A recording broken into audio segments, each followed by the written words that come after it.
Air fryers are one of the hottest new kitchen appliances, but you can't just turn it on and throw your food in, otherwise you might end up with a broken machine or a burnt dinner. Here are the mistakes everyone makes with air fryers. While you don't have to build up a whole new recipe repertoire, assuming you can use your air fryer for old recipes while keeping things like temperature and cooking time the same is a pretty big mistake, one that can ruin dinner for sure. There are countless recipes that can be adapted to an air fryer with just a few tweaks. For starters, Taste of Home says that a good rule of thumb is to remember to lower the cooking temperature by 25 degrees Fahrenheit. Then, check out the recommended cooking time. You're going to want to take somewhere around 20% off that, and there's a bit of a catch. When you're thinking of the time it takes to cook something in an air fryer, it's not always as clear-cut as you might be used to if you're cooking something on a stovetop. Different air fryers are going to have different cooking times, so depending on your model, your cooking time might be a little more or less. Taste of Home says that French fries, for example, can take anywhere from 10 to 20 minutes. When you're getting used to a new air fryer or trying a new recipe, think of a cooking time as more of a guideline than something that's set in stone, and know that it's not going to take the same amount of time as other cooking methods.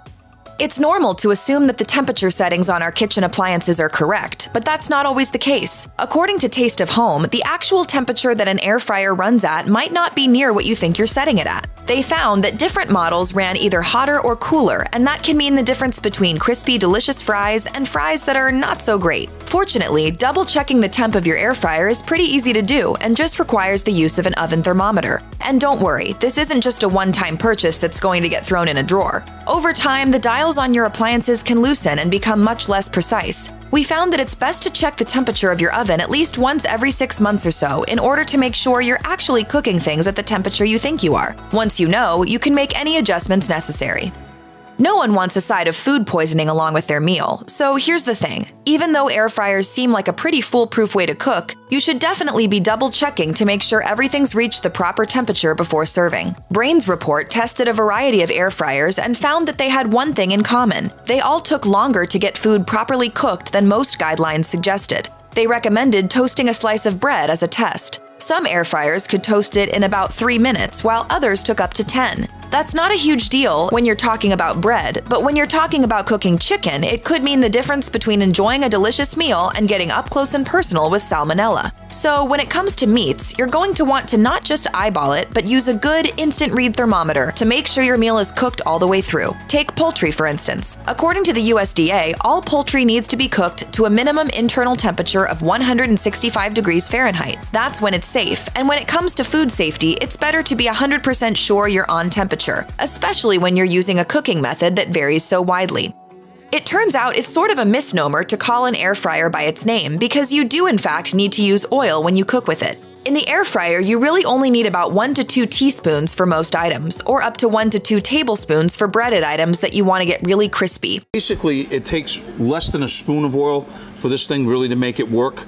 That's because while the hot air racing through your machine will cook things, without oil they can come out dry, burned, and leathery. Using just a touch of oil will help your food crisp up. This is especially true with fried and breaded items that you're heating up or cooking in your fryer. The oil on the outside of the food will get heated by the air, helping to cook the breaded items to a crispy golden brown. If you're trying to avoid added fats in your diet, you can use a non-stick cooking spray or oil from a spray bottle to make sure you use just enough to coat your food. Just be sure to spritz your ingredients before you put them in your air fryer basket, which will help keep your machine clean.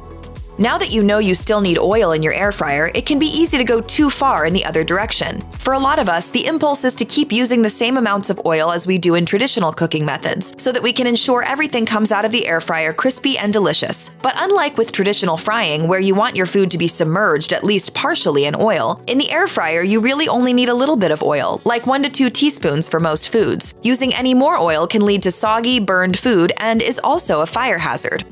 There are some things that just have a permanent place in kitchens across the country, and PAM is one of those things. America's favorite no-stick spray.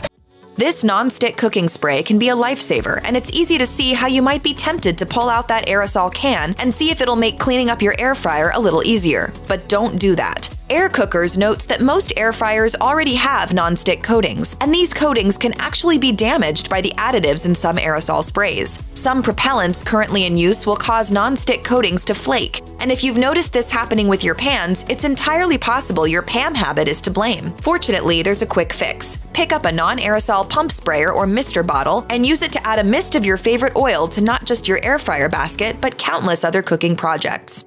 It's tempting to just use your air fryer time and time again without cleaning it in between cooking sessions, especially since, unlike traditional frying, you're not left with a sloppy pan of oil to clean up. But that would be a mistake. A number of problems can arise if you don't clean your air fryer often enough. Crumbs and food particles left behind in the basket can burn the next time you use your fryer. Additionally, leftover oil residue in the drawer can smoke, imparting your food with off flavors and posing a fire hazard. The air fryer can also start to stink, making your kitchen smell foul. Instead of putting it off until next time, you should hand wash the air fryer basket, bottom tray, and drawer with warm water and dish soap after every session. All of the pieces should remove easily from your machine. Your machine will stay running smoothly so you can keep cooking your favorite foods.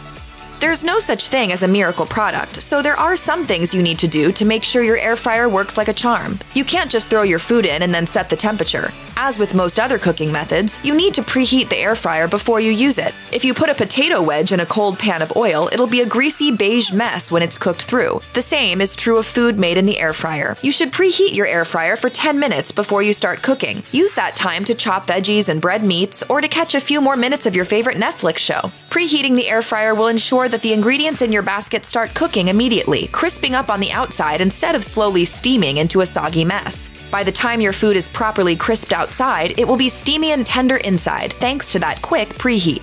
Fried foods are nothing without seasoning, so you'll likely want to add a hefty pinch or sprinkle of your favorite spices to anything you make in the air fryer. However, you need to be careful. The air fryer works through convection, aggressively pushing hot air around your food to cook it. I simply let the hot air do the work for me. This means any seasoning that isn't fully adhered to your ingredients can end up getting caught up by the rush of air, leaving you with unseasoned food and a filthy air fryer. It's a whirlwind of superheated air. The same goes for crispy coatings and other light ingredients. To ensure that you don't wind up with a flying salt and pepper disaster, be mindful about when you season. For instance, spray veggies with oil before adding seasoning so it has something to stick to. Or season the flour, beaten egg, and crispy coating directly when making chicken tenders and the like, instead of sprinkling them with seasoning after breading. Maybe your favorite churro recipe uses a batter, or you're used to dunking hot dogs into a thick cornmeal sludge before making your famous corn dogs. Well, if you want to keep using loose batters to bread your foods, you'll need to stick to traditional pan and deep frying. If you try to put ingredients covered in a wet batter in your air fryer, the batter will sink through the basket and wind up burning in the drawer below. Instead, make crispy fried foods by using dry breadings or doughs. Many swear that a classic 3-part breading process works best in the air fryer. First, coat your ingredient in seasoned flour, then dip it in beaten egg, and finally coat it in breadcrumbs. Spritz each piece lightly with oil and cook in your air fryer until done. Your result? Golden brown, crispy air-fried foods that have less fat than their traditionally made counterparts, but just as much flavor. If you got your air fryer because you're trying to eat healthier foods like unprocessed fresh veggies, you might be surprised to hear this next fact. You're better off using frozen vegetables in your air fryer, not fresh. Unfortunately, raw veggies tend to scorch in the air fryer before the insides can be cooked all the way through. Frozen vegetables, on the other hand, have more moisture. This allows them to cook fully before starting to brown, so you don't wind up with a charred exterior and frozen interior. Luckily, most frozen veggies are frozen at the peak of freshness, so you still get the same robust flavor you'd expect when cooking a raw vegetable, sometimes even better. How many times have you microwaved or baked your leftover pizza, orange chicken, or french fries only to be greeted with a plate of food that's soggy when it should be crispy, burnt and hard when it should be soft, and leathery and tough when it should be tender? All of those leftovers end up going to waste. The air fryer is a champ when it comes to reheating your favorite leftovers. Pizza stays crispy on the bottom while melting the cheese on top. Tater tots and fries are re-crisped to perfection. Pretty much any solid food is better reheated in the air fryer than anywhere else. With a name like air fryer, it's understandable that some people think you can only make fried foods in one of these devices. Luckily for the more adventurous foodies among us, this isn't the case. While frozen and leftover fried foods both taste delicious when you make them in your air fryer, it's even better for making crispy breaded foods from scratch. You'll be able to customize the recipe to your liking, meaning you can skip the additives, preservatives, and high sodium found in most frozen foods, so that you wind up with much crispier food than if you baked in the oven. Better yet, your foods will still be lower in fat than if you fried them in the traditional manner. Try breading chicken or pork chops, or making a fresh batch of chicken parmesan in your air fryer to save time. One of the reasons why air fryers are such a great tool in the kitchen is that they're versatile. It turns out you can even make your favorite baked goods in one. Why make baked goods in the air fryer? It doesn't use up as much energy as heating up your entire oven, and in the warmer months, it's one way to make sure that you aren't turning your house into an oven just because you were craving chocolate cake. The other reason? It's easy to convert conventional oven recipes into air fryer recipes when it comes to baked goods. Set your air fryer to the same temperature as the original recipe calls for and cook your items for the same amount of time. The one thing you will need to be conscious of is the size of your air fryer. Some have round baskets, others have square baskets, so you need to be mindful of which inserts you can use inside your fryer. Remember too that ramekins and silicone molds can also be used in your air fryer to make individual-sized desserts that will cook up quickly. And on that note, you do always need to use some sort of pan or insert when baking in the air fryer. If not, batter and dough will seep through the holes at the bottom of your air fryer basket, burning and creating a potential fire hazard.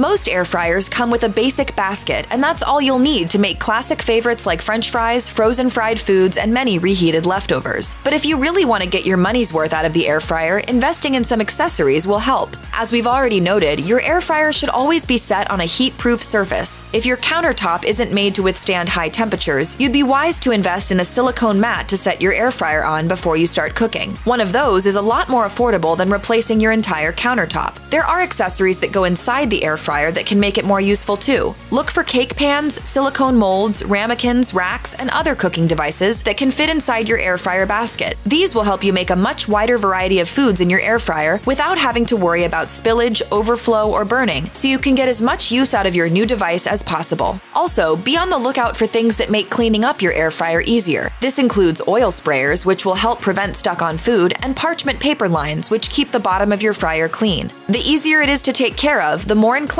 you'll be to use it.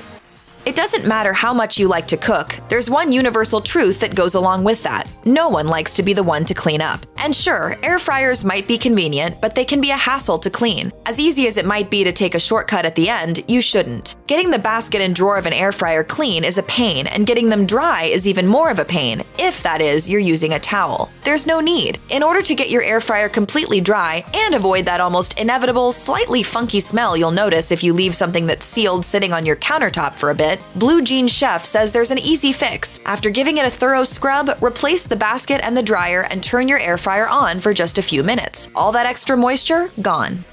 If you've tried every trick in the book, taken every bit of advice you've been given, and are still having trouble getting your air fryer meals to come out as good as everyone else swears theirs do, here's some good news. It might not be anything you're doing at all. Which is a consumer watchdog and advocate group in the UK, and they looked at air fryers to see how price impacted quality. They found that in many cases, price did make a difference. While there were some cheap air fryers out there that got the job done when it came to something like a single serving of fries, spending a little more money made a huge difference when it came to things like capacity, the versatility of being able to cook more than one thing at a time, and smart controls. If you buy a cheap air fryer, you might find yourself dealing with a model that doesn't even have a power cord long enough to safely position it in your kitchen. BBC Good Food found similar things. When they tested a series of air fryers, they found one decent budget model, while all their other recommendations were between $207 and $345. The bottom line seems to be that if you went on the cheap side for your air fryer, there's a good chance it might not put out a satisfactory meal even if you do everything right. An upgrade might be in order.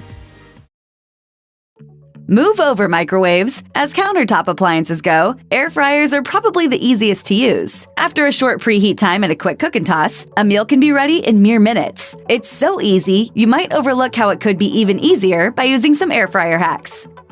The name, in fact, doesn't say it all. Air fryers are known as a healthier alternative to oil frying food, while still giving a nice crispy exterior, and that makes them a go-to for cooking up frozen fries and chicken wings. These handy kitchen devices have a few more cooking methods up their sleeve than just frying. An air fryer's use of superheated air lets things cook quickly and evenly, and that makes it just as good at baking and sautéing. Vegetables can be roasted, steaks can be seared, and true believers swear by air fryers' capability to make dishes like pizza and roast beef. Even if an air fryer can't easily cook up as many portions as a conventional oven, it can make a great companion to cooking main dishes on other appliances in the kitchen, from baking croutons to toasting nuts.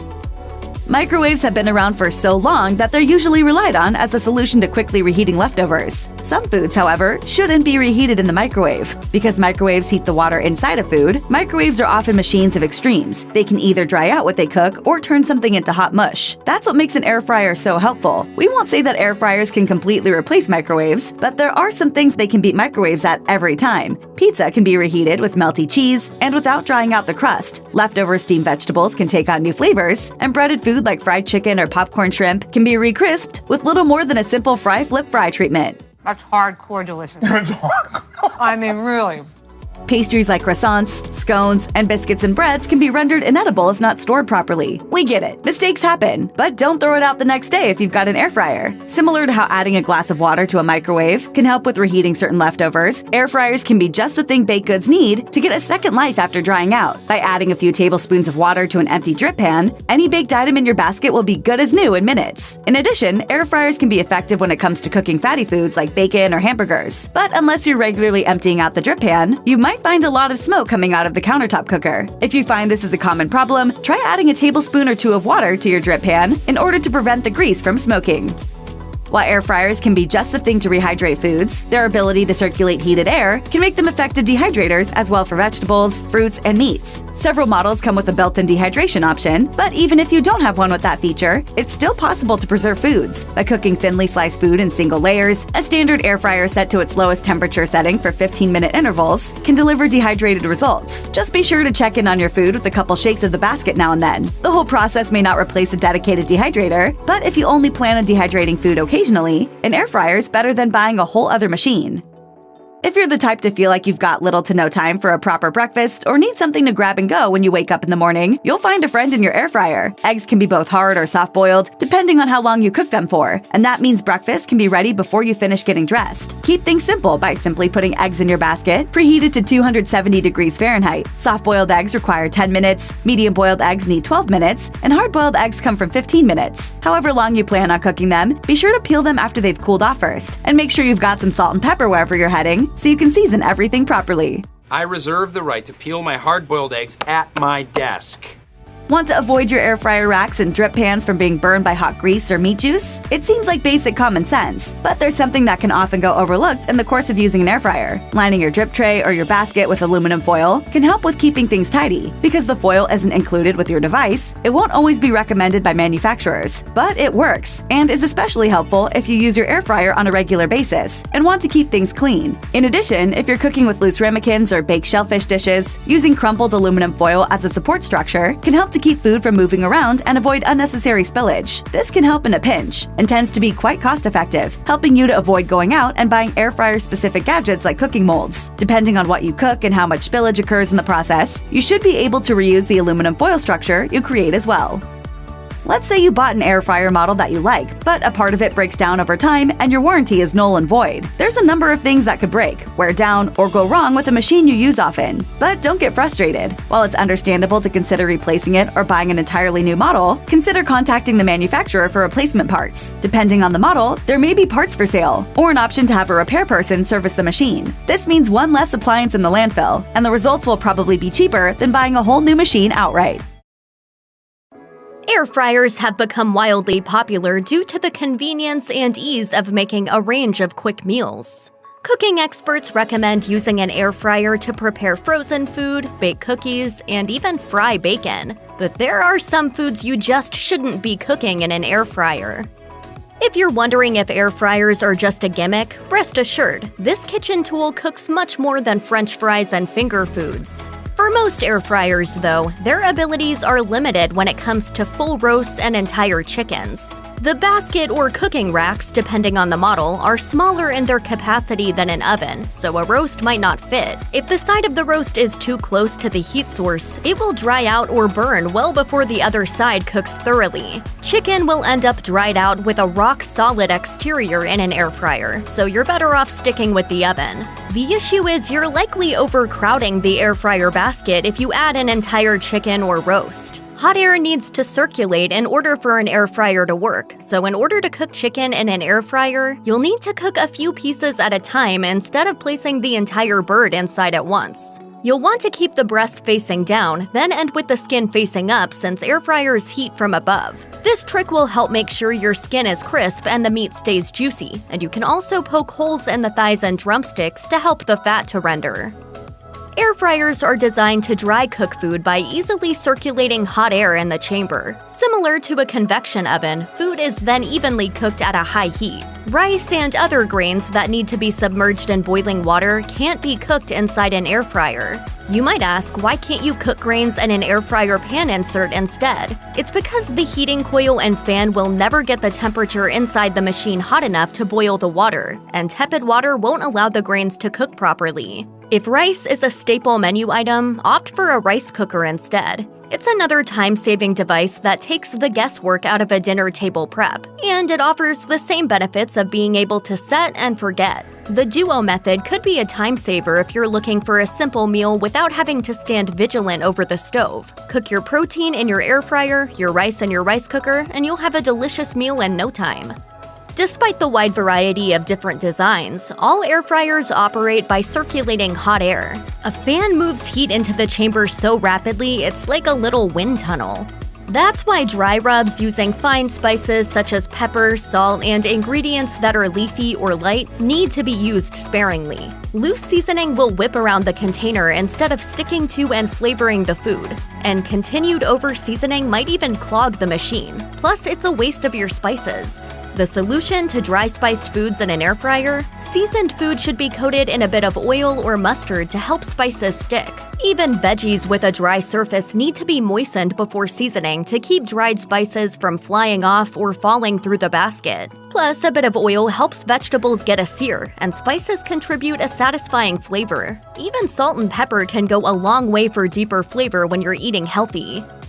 Beer batter on fried fish, corn dogs, and coated wings will crisp into a delicious shell when you fry in oil, but there's a major catch. We all love fried foods, but yuck, that means scoops of grease, blobs of butter, or gallons of oil just to fry. The hot oil bath in a deep fryer sets the wet outer layer by rapidly drying the batter into the signature crispy coating. Air fryers are different though, and they aren't meant to handle wet batter or coating regardless of what the name might suggest. Inside a dry air fryer, there isn't anything to set the wet batter. Instead, traditional batter will just drip off while the food cooks. You think you're prepping tasty fried chicken for the family, but you'll actually just end up with a mess. Still craving the crunch with the air fryer? Cooks need to get creative with an air fryer while making fried chicken, fish sticks, or corn dogs by adapting to the strengths of the machine. Simply dry coat by dredging your food in cornmeal or breadcrumbs as an alternative to a typical wet mixture. Then add the spices and herbs before tossing in the air fryer basket. Air fryers are full of contradictions, but they can provide a simple and fun way to cook a meal. While an air fryer isn't a fryer in the traditional sense, it's not required that you forgo oil altogether. However, when it comes to choosing an oil, you'll need to pick an alternative to olive oil. Why? Because olive oil has a low smoke point, and that can lead to your food developing a weird aftertaste. There is also concern that smoking oil could lead to health problems. The jury's still out on that, but it's food for thought. When frying, vegetable oil, canola oil, and peanut oil are all high smoke point oils, which helps avoid this issue. It's also worth keeping in mind that skipping olive oil altogether has its own downside. Healthy oils are a necessary food staple, and missing out on healthy fats in olive oil can actually mean you're missing out on health benefits. While the low-fat and air-fried diet can sound rather enticing, you don't want to miss out on the benefits of the good fats that come from a variety of plant-based oils. It's easy to forget that in moderate quantities, high-quality fat is a requirement for brain and hormone health. So don't be afraid to add some oil to your meals, menu, and diet.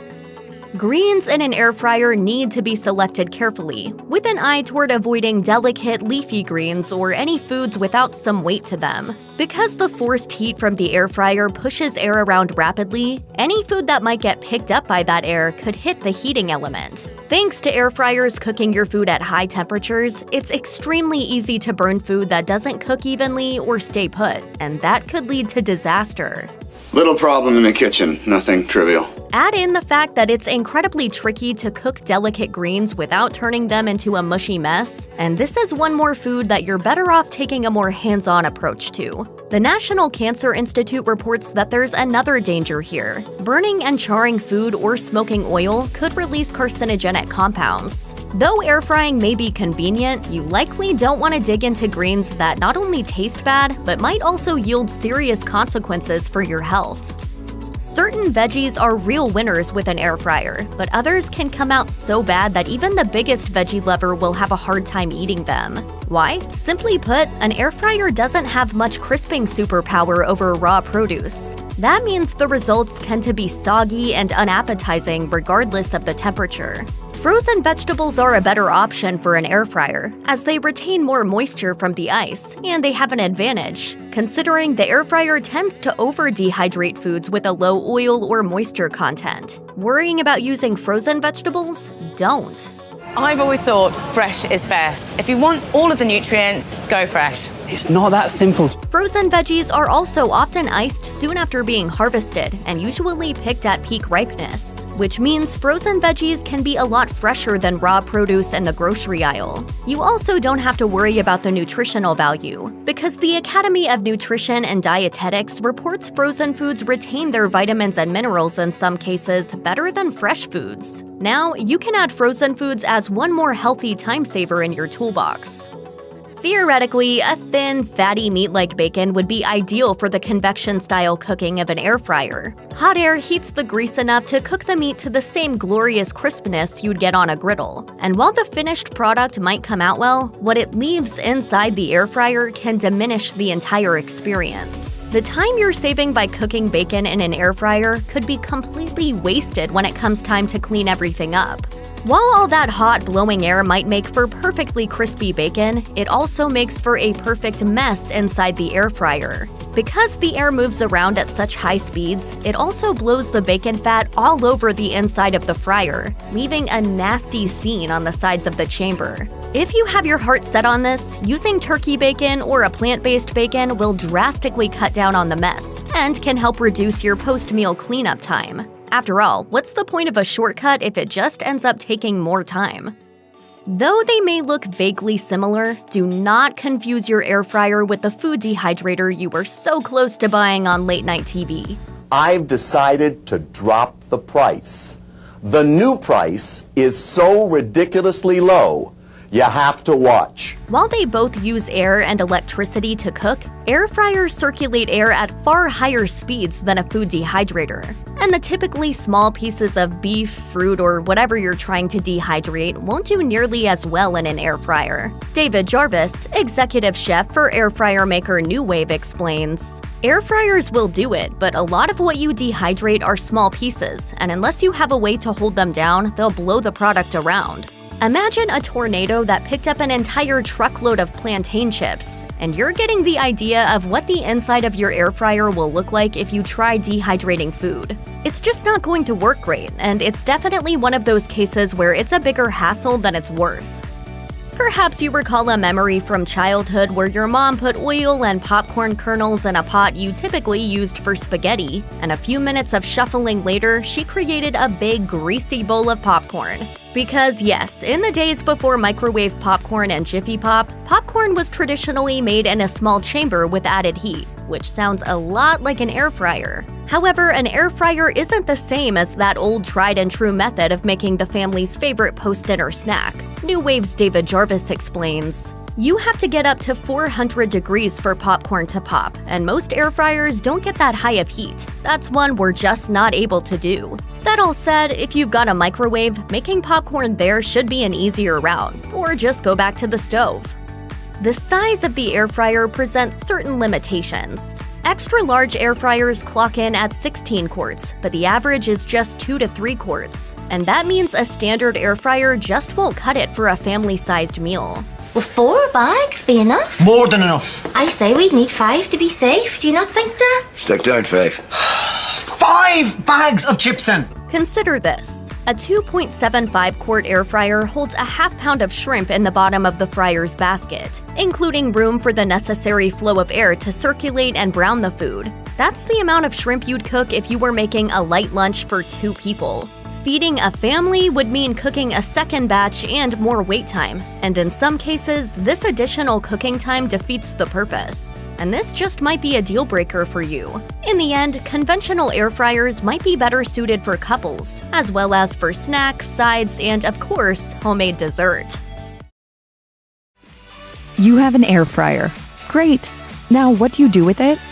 If you're used to a conventional oven, air fryers can be tricky to tackle. Keep watching to make sure you get the absolute best results. The main reason air fryers have gained popularity in recent years is that you can prepare traditionally fried food in a much healthier way. But you may be wondering what exactly makes it so much healthier. Well, it all comes down to the amount of fat, generally oil, you have to use. In an air fryer, you can cut down on most of that oil, if not entirely. You usually have to deep fry your food if you want it to reach that desired crispness we all love. But to do that, you basically have to soak whatever it is you're frying in oil for several minutes. But because air fryers cook food at a super high temperature using a high-powered fan, you can use a lot less oil. Some foods, like meat, don't require any additional fat at all. So if you've been looking for a way to cut back on your oil intake without sacrificing taste, then your air fryer is definitely going to get the job done. Admittedly, we do love deep-fried food. Who doesn't? But there are some downsides to deep-fried food, especially if you're making it in your own kitchen. There are the health concerns, of course, but it's also just a super messy process to fry anything in your own kitchen, according to Tiny Kitchen Divas. Seemingly, no matter what you do, it's impossible to prevent all oil splatters when you're deep frying. And because oil is notoriously difficult to clean up, deep frying can be a huge hassle, even after you've eaten the food. Plus, you're not supposed to dump oil down the sink, so then you have to find a way to clean that up as well. Here's another reason why people love their air fryers so much. Because you don't have to use a ton of oil in your air fryer, you're not going to have any of these issues. Therefore, not only can you get healthier fried food, but it's also a way easier and more mess-free process. In the end, that saves you time, and who doesn't want that? It's not just you and your circle of friends. Air fryers really are getting more popular. The first modern commercial air fryer hit the market in 2010, but it didn't gain a ton of traction until recently. However, over the past few years, things have changed drastically. Go on any social media and you will see countless photos of the food people have made with their air fryers, even popcorn. But you don't have to take our word for it. The proof is in the numbers. According to NPD Group, as of July 2020, almost 40% of American households own an air fryer. That's a huge percentage of people that are finding a way to use this appliance in their everyday lives. If air fryers continue to rise in popularity, as seems to be the case, then we'll surely see more air fryer-friendly recipes hitting cookbooks and recipe blogs in the coming months and years. If you're like most people, you probably think about using the microwave to heat or defrost leftovers. Sure, you can always use the oven, but many people go with the quicker option. However, you may not realize that you can use your air fryer to heat leftovers. You know how many fried foods or foods with breadcrumbs get sad and soggy when you put them in the microwave? Well, you're not going to have the same problem when you use your air fryer instead. It's great, doesn't take any time at all. Leftovers are great in your air fryer. And since your air fryer can cook food quickly, you won't wait forever like you would cooking with a standard oven. There's plenty to love about air fryers, but that doesn't mean that they don't come without issues. One of the most notable drawbacks is the amount of space they take up in your kitchen. Some people opt for smaller air fryers, which obviously take up less room, but those aren't exactly ideal for a large family. If you have a larger kitchen or plenty of storage space where you can keep your air fryer when you're not actively using it, then you may not even see this as a problem. However, for those who live in smaller spaces or don't have as much storage or countertop space to work with, you really have to consider the pros and cons of keeping your air fryer around. If you're really limited on space in your kitchen, you may want to find a closet or some other out-of-the-way storage space where you can keep it when you're not using it. Many people use an air fryer to replace deep frying in their kitchens. It can also be used in place of an oven, since an air fryer is basically just a powerful convection oven. However, if you're used to baking and roasting in your oven, be aware that you're dealing with something completely different when you turn on your air fryer. Some new users expect their food to take longer to cook, but these appliances really can cut down on cook time significantly. Therefore, it's important to follow recipe directions closely. And if you're reading a recipe that tells you to use an oven, you're going to have to adjust the timing if you decide to use your air fryer instead. Keep in mind that the less food you have in the basket of your air fryer, the quicker it will cook. If you add more food, it will take longer. In general, air fryers don't require much hands-on work to get the job done. You pretty much just throw in the food, wait, and then eat. But if you want to cook your food perfectly, there actually is a step that you should be taking every so often while your food cooks. About halfway through your cook time, you'll want to shake the basket of your air fryer a bit. This will ensure that your food won't stick to the basket. When you do this, you may think that it's a good time to add cooking spray to the basket, but that's something you'll want to avoid, unless it's fries and you spray at the beginning. If you spray oil into the basket while it's actually in the machine, you're going to get a sticky residue on the surface of your air fryer. Sure, you could argue that air fryers are perfect in some ways. They can help you prepare healthier food, they're easier and cleaner to use than a deep fryer, and they cook the crispy fried food you crave. But nothing is totally perfect, not even your air fryer. And the first time you turn it on, you'll understand why. Air fryers can get quite loud. That's because they use high-powered fans that move heat around to cook your food. Because that fan is moving so fast, it makes a loud whirring. Shh, too loud, too loud. Is this sound so loud that your neighbors will be knocking at your door telling you to turn it down? No. But could it wake up a sleeping baby? It's possible. Overall, we think the slightly annoying sound is worth it. Plus, some brands are louder than others, so do your research if you want to avoid that. Air fryers usually don't need an overly high temperature to cook your food properly. And if you're used to cooking in an oven, it can take some time to get used to the difference. Therefore, if you see a low temperature when you're following an air fryer recipe, don't worry, it's probably right. And if you're adapting a recipe from an oven for use with an air fryer, remember that you don't want to crank up the heat like you would in an oven. With a bit of practice and patience, you'll get a handle on how hot your air fryer cooks, so you can adjust accordingly. Some people have endlessly decked out kitchens that contain all the appliances anyone could ever wish for, but not everyone is quite so lucky. Maybe you live in a big city in a small space, or maybe you don't have central air conditioning, and the thought of turning on your oven in the middle of the summer sounds laughable. Whatever the case may be, using an oven on a regular basis may just not work for you. And if that's the case, you may be happy to learn that an air fryer can essentially replace an oven in your kitchen. Of course, an air fryer can't do absolutely everything an oven can do. No, cooking a massive turkey for a Thanksgiving gathering probably isn't going to happen. But when it comes to everyday cooking, an air fryer can do most of the jobs an oven would normally take care of. I'm telling you, folks, you stick with me, and in 1 week we will gather enough food to feed a bear. What? Just a figure of speech. You already know that you shouldn't mist your food with cooking spray while the basket is in the air fryer. That's just asking for a huge mess. However, that doesn't mean you should be afraid to add more oil during the cooking process at all. And just a small amount of oil can make a huge difference when it comes to using your air fryer. Try adding more oil to your food halfway through the cook time. Of course, this isn't necessary if you're cooking foods that are already quite moist. Most meats, for example, aren't going to need any additional oil. Other foods, though, like vegetables, tofu, or tempeh, may benefit from an extra drizzle of whatever oil you're using. Give it a try and see how much more crispy your food ends up. So, what happens if you start smelling smoke while you're using your air fryer? Well, first, you should probably turn it off. The next step is simple. Clean your air fryer. Most problems with smoking ultimately came down to a dirty air fryer. America's Test Kitchen suggests cleaning the area around the air fryer's heating element, as any residual oil there could be causing the smell. If that doesn't work, you may want to clean the whole appliance. Some of the removable parts of air fryers are dishwasher safe, but don't place yours in the dishwasher until you're sure that they are. You should also clean the outside of your air fryer. Using a bit of detergent along with water will ensure that you can clean up any leftover oil.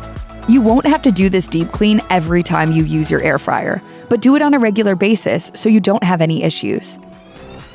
You already know that you can cook fries, chicken wings, drumsticks, and steak in your air fryer, but you probably didn't realize that you can cook an entire chicken. Yes, you read that right. Megan Splawn wrote for The Kitchen about her air fryer experience, and she actually managed to cook an entire chicken in her air fryer, even though she had an air fryer on the smaller side. If you've been cooking for a while, then you probably feel confident about cooking chicken in the oven and shrimp in a pan. But if you're new to using an air fryer, you may not have that same familiarity you've come to depend on for other cooking methods. This can make it difficult to ensure you're cooking food all the way through. For foods like fries or veggies, this isn't a big deal. Just try it and keep cooking if need be. But with meat, you really want to make sure it's cooked thoroughly. That's why we recommend using a meat thermometer when you cook meat in your air fryer. That way, you won't have to rely on guesswork. Otherwise, you could end up with under or overcooked meat, and nobody wants that. All in all, air fryers are pretty nifty gadgets, but there's a whole bunch of misconceptions and myths about these miraculous machines. Crunchy on the outside, creamy on the inside. Before you whip up your own crunchy, creamy fries, let's break down the myths you need to stop believing about air fryers right this very instant.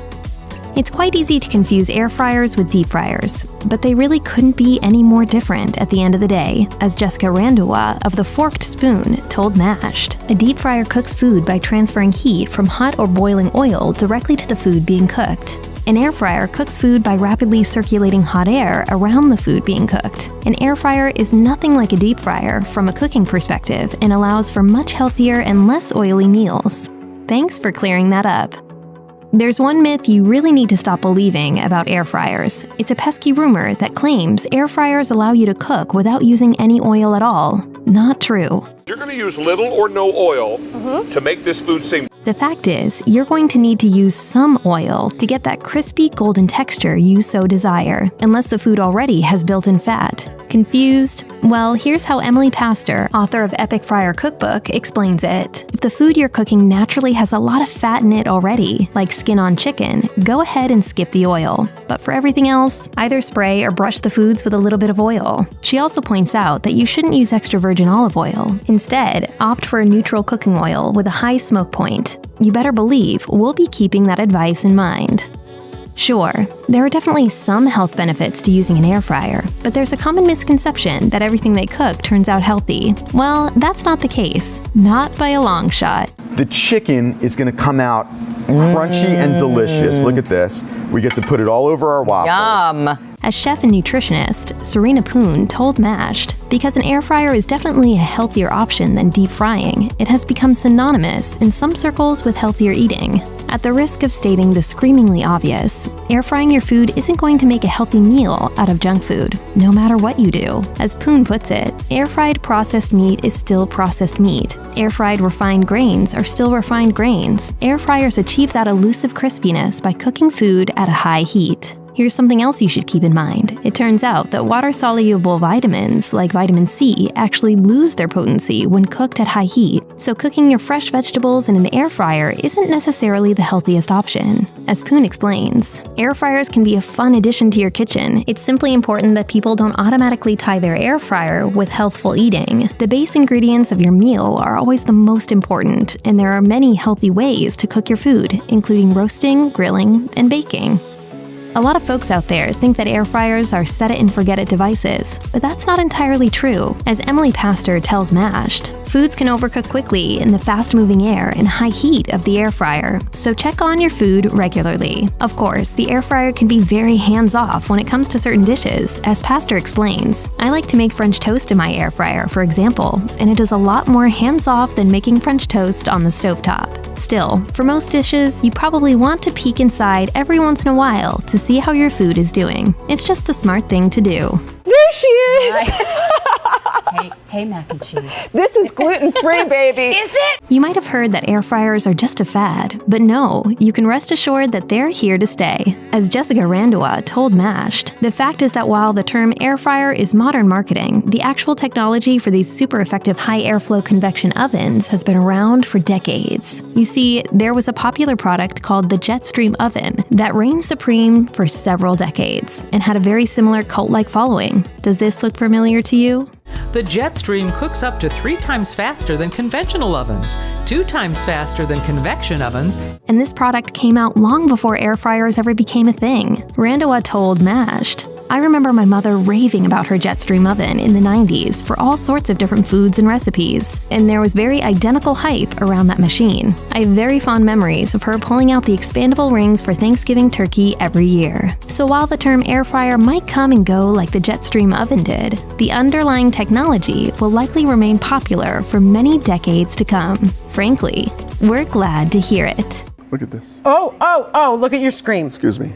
That looks beautiful. Look at this. That is amazing. Look at this. When air fryers arrived on the market a few years ago, Waistline watchers everywhere rejoiced. Finally, they could enjoy fried foods with less fat and fewer calories. A major win-win all around. Compared to deep frying, air fryers are simply a more health-conscious way to cook. Rather than bathing your food in a quart of hot oil, an air fryer usually only employs 1 tablespoon of oil or less. Hot air containing fine oil droplets does all the heavy lifting as it's circulated around the food, resulting in a deliciously crunchy exterior. If you indulge in fried foods frequently, switching to air-fried foods reportedly helps promote weight loss by cutting back on how much unhealthy oil you're consuming. If you've invested in one of these handy countertop wonders, chances are you've been itching to try out some homemade air-fried chicken wings. We're talking bite-sized portions of tender chicken with just the right ratio of crispy fried skin to juicy meat. Honestly, what's not to love? Boy, some chicken wings would really hit the spot. But before you attempt to make air-fried chicken wings, there are a few things you really need to know this very minute. Although quite a few air fryer foods ultimately benefit from a tablespoon of oil, chicken requires none whatsoever. So that's a big plus right there. But if you've ever struggled with overcooked or undercooked poultry, you might think that chicken wings simply have no business going near an air fryer at all. Well, you'd be wrong. A deep dive into air-fried chicken wing recipes online reveals various recommendations for cook times and temperatures. So that's going to require some trial and error depending on your particular model of air fryer. But one common theme exists across the board. Air-fried chicken wings don't need oil to be gosh darn delicious. Oh, and there's absolutely no muss and no fuss. You can simply season your chicken wings and air fry your little heart out. A website called Air Fryer World agrees, claiming that a chicken's fatty skin contains enough oil to yield a crispy fried exterior. Using the chicken's natural fat seems to ensure tasty results every time. Sounds simple enough, right? Well, there's another pro tip that can really take your air-fried chicken wings to the next level. While air fryers do a lot of good in the realm of creating healthier versions of deep-fried favorites, they can sometimes fall flat on that crispy, crunchy coating we get from a deep fryer. Well, when it comes to chicken wings, there's a hack for that. According to the Air Fry Everyday Cookbook, tossing chicken wings in baking powder before air frying them produces a particularly crunchy brown skin with a rough, craggy texture. Okay, honestly, what more could you want? According to Serious Eats, baking powder raises the pH level of chicken skin, allowing the proteins to break down and transform into crispy, evenly browned skin. Baking powder also blends with the chicken's natural juices, creating a carbon dioxide gas that creates a layer of tiny bubbles on the skin. Those bubbles brown and become crunchy, providing that delicious, craggy texture we all love. We recommend arranging your pieces of chicken in the air fryer so they're standing up and leaning on the sides of the basket, because you want to put as much space between each piece of meat as you possibly can. You see, you want to make sure you aren't overcrowding your food, which can lead to unevenly cooked meals when using an air fryer. This is an incredibly common mistake that people make when air frying their food, and sometimes they don't even know that they're doing it. While it may be hard to hear, you really do need to give your wings enough space to cook. Whether you need to feed a crowd or just really, really love wings, you should probably follow Martha Stewart's advice. She recommends keeping them warm in an oven set to 160 degrees Fahrenheit so you don't end up with a serious case of food poisoning after accidentally eating raw chicken. Wait to toss the wings in whatever sauce you're using until right before serving so they stay nice and warm without getting soggy. You know you want to try it, so why try to fight it?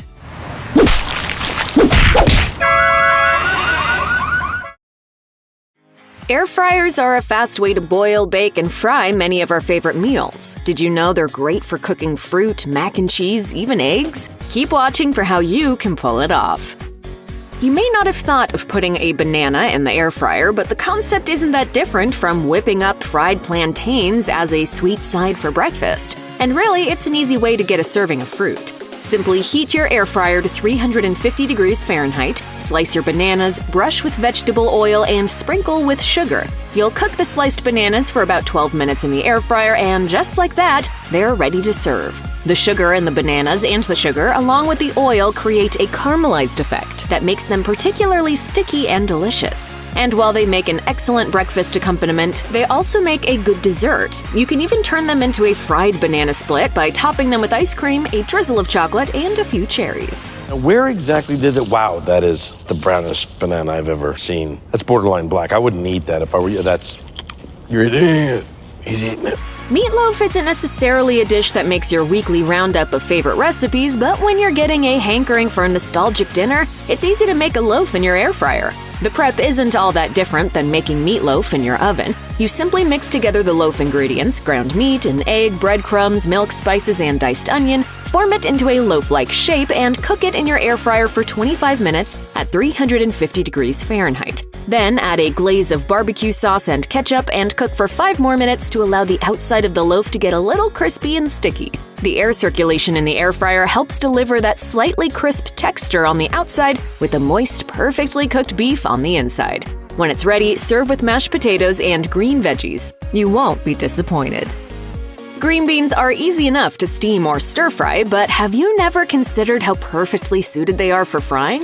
Due to the beans' narrow and long shape, they're not that different from French fries. So when you season them with salt, garlic, vegetable oil, and pepper, then pop them in the air fryer at 380 degrees Fahrenheit for 8 minutes, what you get is crunchy but perfectly cooked and fresh-tasting green beans. They're flavorful without losing their texture or masking their taste with other ingredients. One thing to keep in mind is that you need to shake the basket of the air fryer about halfway through the cooking process to help the batch cook evenly and to prevent sticking.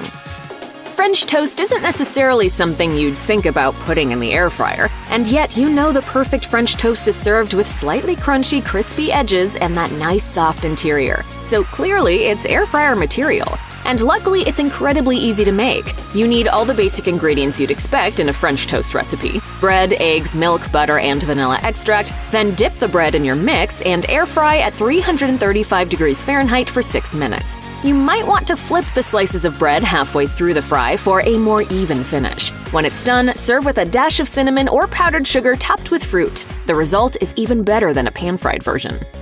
Most people don't think about making a frittata in the air fryer. Once your air fryer is preheated to 375 degrees Fahrenheit, it only takes 15 minutes to deliver a veggie-filled breakfast that's deliciously crispy around the edges. All you need is eggs and the fillings of your choice. For instance, veggies and pre-cooked breakfast meats work really well. Here's the thing, you don't want to just add all the ingredients directly to your air fryer. Instead, use a circular pan that fits inside your air fryer before adding the pre-mixed ingredients. Then simply allow the frittata to cook for 15 minutes and it's ready to serve.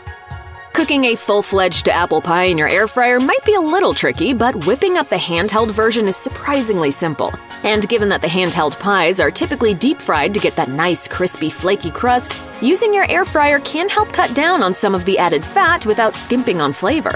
All you need is pre-made pie crusts, apple pie filling, cinnamon, sugar, an egg, and a little bit of water. Simply roll out the pie crusts and cut them into squares that are roughly 5 inches wide. Spoon apple pie filling in the middle and fold them over, pinching the edges together to make your apple pies. Then use the egg and a little bit of water to make an egg wash, brushing it over the top of the crust. Cut small slices in the crust to allow for venting and sprinkle cinnamon and sugar over the top. Finally, pop them in a preheated air fryer at 350 degrees Fahrenheit for 10 to 12 minutes. Just like that, you've got tasty, handheld apple pies. Well, we'll just tell your mother that we ate it all.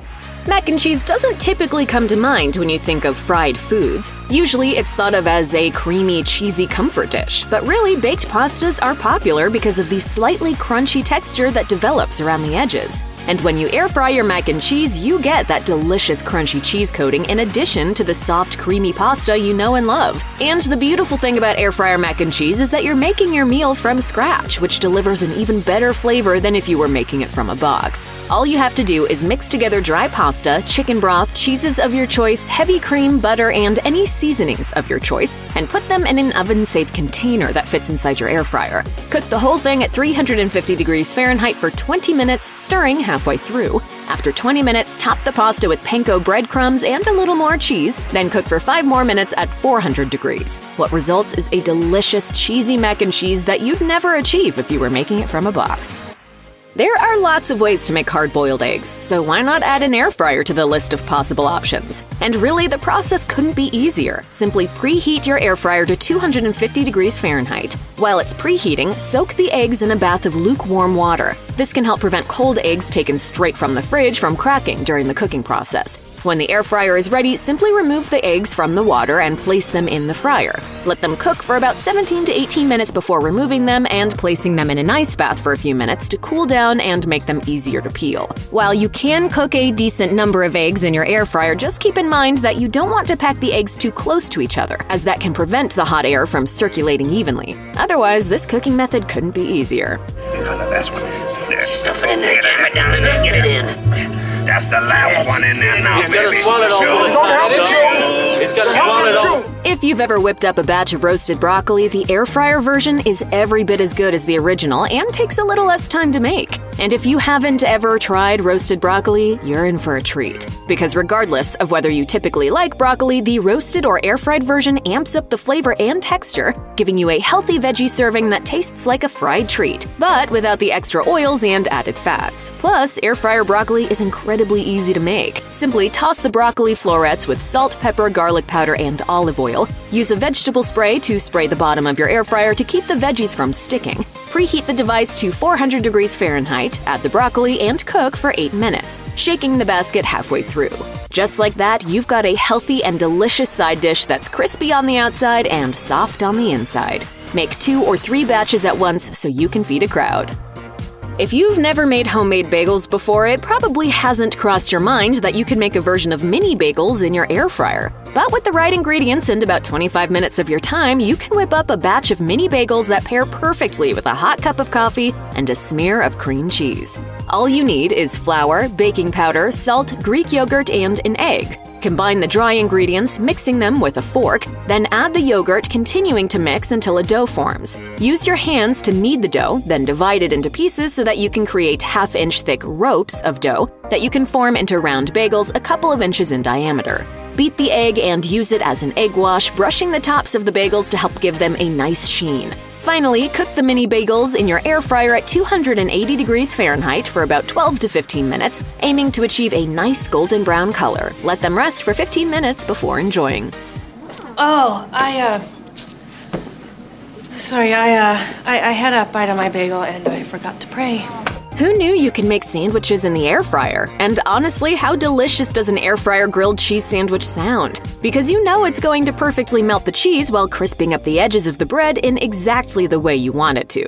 And the thing is, the steps to make your sandwich are simple. Preheat your air fryer to 400 degrees Fahrenheit, butter both sides of 2 slices of bread, add shredded cheese between the slices, and cook the sandwich for 10 minutes on top of a trivet placed in the small appliance. Just flip the sandwich halfway through to get a nice toast on both sides of the bread. You know you can cook up fried meats like fried chicken, fried shrimp, or even chicken fried steak in your air fryer, but have you considered the fact that you can air fry ribs to absolute perfection as well? To get that country-style flavor, all you need is pork seasoning and barbecue sauce. Simply preheat your air fryer to 370 degrees Fahrenheit, then spread the pork seasoning. Lay the ribs in an even layer in the air fryer basket, then cook for 10 minutes. Flip the ribs over to cook for an additional 10 minutes before brushing them with your favorite barbecue sauce, coating them fully. Turn up the heat on your air fryer to 400 degrees and return the coated ribs back to the air fryer for 8 to 10 more minutes. You want the barbecue to turn into a caramelized, slightly sticky glaze, with the edges of the ribs just crisping up. Just like that, you've got a batch of delicious ribs ready to enjoy for dinner in about 30 minutes flat. Never underestimate the power of the air fryer when it comes to cooking delicious and tender meats.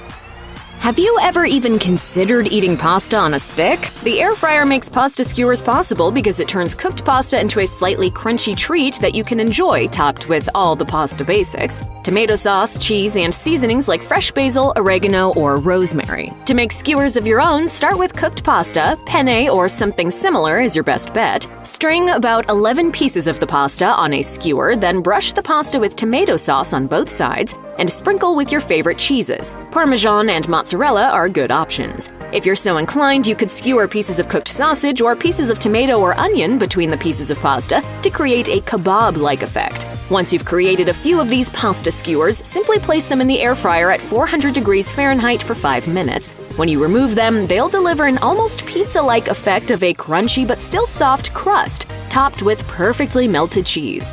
Finally, sprinkle the top of the skewers with the freshly chopped herbs of your choice, and if you'd like, add a dash of salt, pepper, or even red pepper flakes for a spicier finish. Crispy, flavorful golden fries, or a sad, soggy mess? Your air fryer can make both, so make sure you do it right. When it comes to cooking literally anything, the simple act of preheating your air fryer can transform you from a rookie with a recipe to a professional home chef. Some air fryers, like the Philips air fryer, don't call for preheating. However, you might still consider doing it, especially if your food always looks like a soggy, disappointing mess. Imagine Cinderella transforming from a lowly servant to a princess with the mere flick of a magic wand. Well, that's how magical preheating your air fryer can be too. Preposterous! No, seriously. Preheating your device will prepare your fries much quicker, and they will have that restaurant-quality crisp and crunch. Using an air fryer is similar to using an oven, and that you're going to want to make sure you take the time to preheat. Some recipes might not demand that you preheat, but you're better off preheating the air fryer anyway. Some foods, like pastries and thick raw meat, are better without preheating though. However, we strongly recommend you preheat your air fryer before cooking fries, especially if you're looking for that audible crunch when you bite into one of those golden sticks of salty goodness. But that's really hard! Now, don't fret. Preheating your device isn't rocket science. Read your air fryer manual to learn exactly how to preheat your device. Some models come equipped with a preheat function. If your air fryer does not have this feature, simply set the temperature at 380 degrees Fahrenheit for 12 to 15 minutes, and you're golden. Warning: skipping this step can result in a culinary disaster. Do you want sad, soggy fries devoid of flavor? No! Anything but that! Didn't think so. Often, folks zip right on past soaking the potatoes and wonder what went wrong. Crying over that messy clump of fries certainly won't fix your problem. But here's a little advice that can make a big difference the next time you cook your fries in the air fryer. Make sure that before you do anything, whip out a bowl of cold water. Once you've cut up your fries to the desired length, put them in the bowl. You can even add a few cubes of ice to it. And here's a bonus tip for you. Using chilled salt water will give you even more exceptional results. You see, soaking the potatoes in cold water releases starch and gives your fries a nice crispy layer when cooked. You should let the fries soak for about an hour to get that coveted crunchy texture. You'll eventually see the water becoming cloudy and murky. That cloudiness is the unwanted starch. Before tossing your soaked fries into the air fryer, rinse them properly and pat them dry with a towel to soak up all the excess moisture. To blanch or not to blanch? That is never the question, because to achieve French fry perfection, you always need to blanch your potatoes. This is especially true if you want your comfort food to be evenly cooked and your burger companion to have that incredibly textured layer of crunch. The reason why this step is so crucial is that blanching softens the starch on the surface of the potatoes and helps to release their moisture, both of which will lead to a crispier final result. Blanching your potatoes is easy. Simply peel and cut your potatoes while the water boils. Add salt to it and place the potato sticks in the boiling water. Let it simmer for around 4 minutes, remove them from the water, and make sure to pat them dry. The magic at work here is that blanching removes all the moisture from the potatoes, and once you give them an excellent cold water soak, the cells in the potato shrink up, allowing them to crisp up more quickly. It's Air Frying 101. You should never overcrowd your air fryer basket with food. Since air fryers act like convection ovens, the air circulates around the food. This is precisely why the food cooks so quickly. So if you overcrowd your air fryer basket, the air won't circulate properly. And this will result in an inconsistent fry texture. Because the air doesn't have enough space to flow around the fries evenly, the fries in the middle of the basket will only get steamed, making them soggy rather than crisp, and some might not even be cooked at all. Oh my god! As tempting as it might be to stuff as many fries as possible in the air fryer to speed up the process, it's a bad idea. Ensure only enough fries are in the basket to leave ample room for air circulation. This means you might have to cook your fries in batches or buy a bigger air fryer. While most folks know air frying is a far healthier option, they might overlook the fact that it still consumes oil. Sure, the amount of oil used, as opposed to pan frying, is way less, but greasing your air fryer basket is a must. Otherwise, the fries won't achieve the ideal texture you're looking for. Rather, they will turn out relatively dry or soggy. It's recommended to use oils with a higher smoke point, including grapeseed, avocado, and olive oil. Toss a tablespoon of oil with your fries with salt and some seasoning. You will also need to grease the bottom of the air fryer basket so the fries don't stick to it. You'll want to grease the basket by rubbing or spraying oil on the grates to ensure the food won't stick. Next, place the fries side by side. And remember not to stack them. Shake it till you make it. Well, make a beautiful pile of golden, crispy fries, that is. Shaking the air fryer basket is crucial, especially if you're working with smaller foods like French fries, chicken wings, or chopped vegetables. Now, you might be worried that removing the basket will cause the heat to escape. And yes, it will. Some air fryers pause once you remove the basket. But do not panic. Once you place the basket back in, the air fryer should kick back on and start cooking at the same temperature again. While it's not exactly the same as giving the basket a good jostle, you can always use a pair of tongs to flip your fries. This ensures your fries are evenly cooked from all sides, rather than letting them crisp up unevenly. For an effective way to shake things up in the air fryer, take the handle, pull out the basket, and shake it. When making fries, one good shake should be enough. You may be just making fries with any kind of potato you have on hand, but it turns out there are certain types of potatoes that are the best of the best for making French fries. And not just any fries, super duper crispy, nostalgia-inducing salty fries. To make these fries, you must use russet potatoes, particularly the russet Burbank kind. These potatoes are higher in starch and low in moisture content, making them the perfect ingredient to make heaven on a plate. However, you can also use Yukon Gold and Maris Piper potatoes. A russet potato is recognizable by its characteristic oblong shape, brown skin, and starchy white insides that fluff up nicely when fried. The skin on a russet potato is also harder than that of a regular potato, making it perfect for making fries with skin intact, so your crunch will be intensified. Apart from choosing russets, you should get a large-sized spud, since they are easy to cut and make for a large finger-sized fry. Russets cook up beautifully in the air fryer, and more quickly than other potatoes too.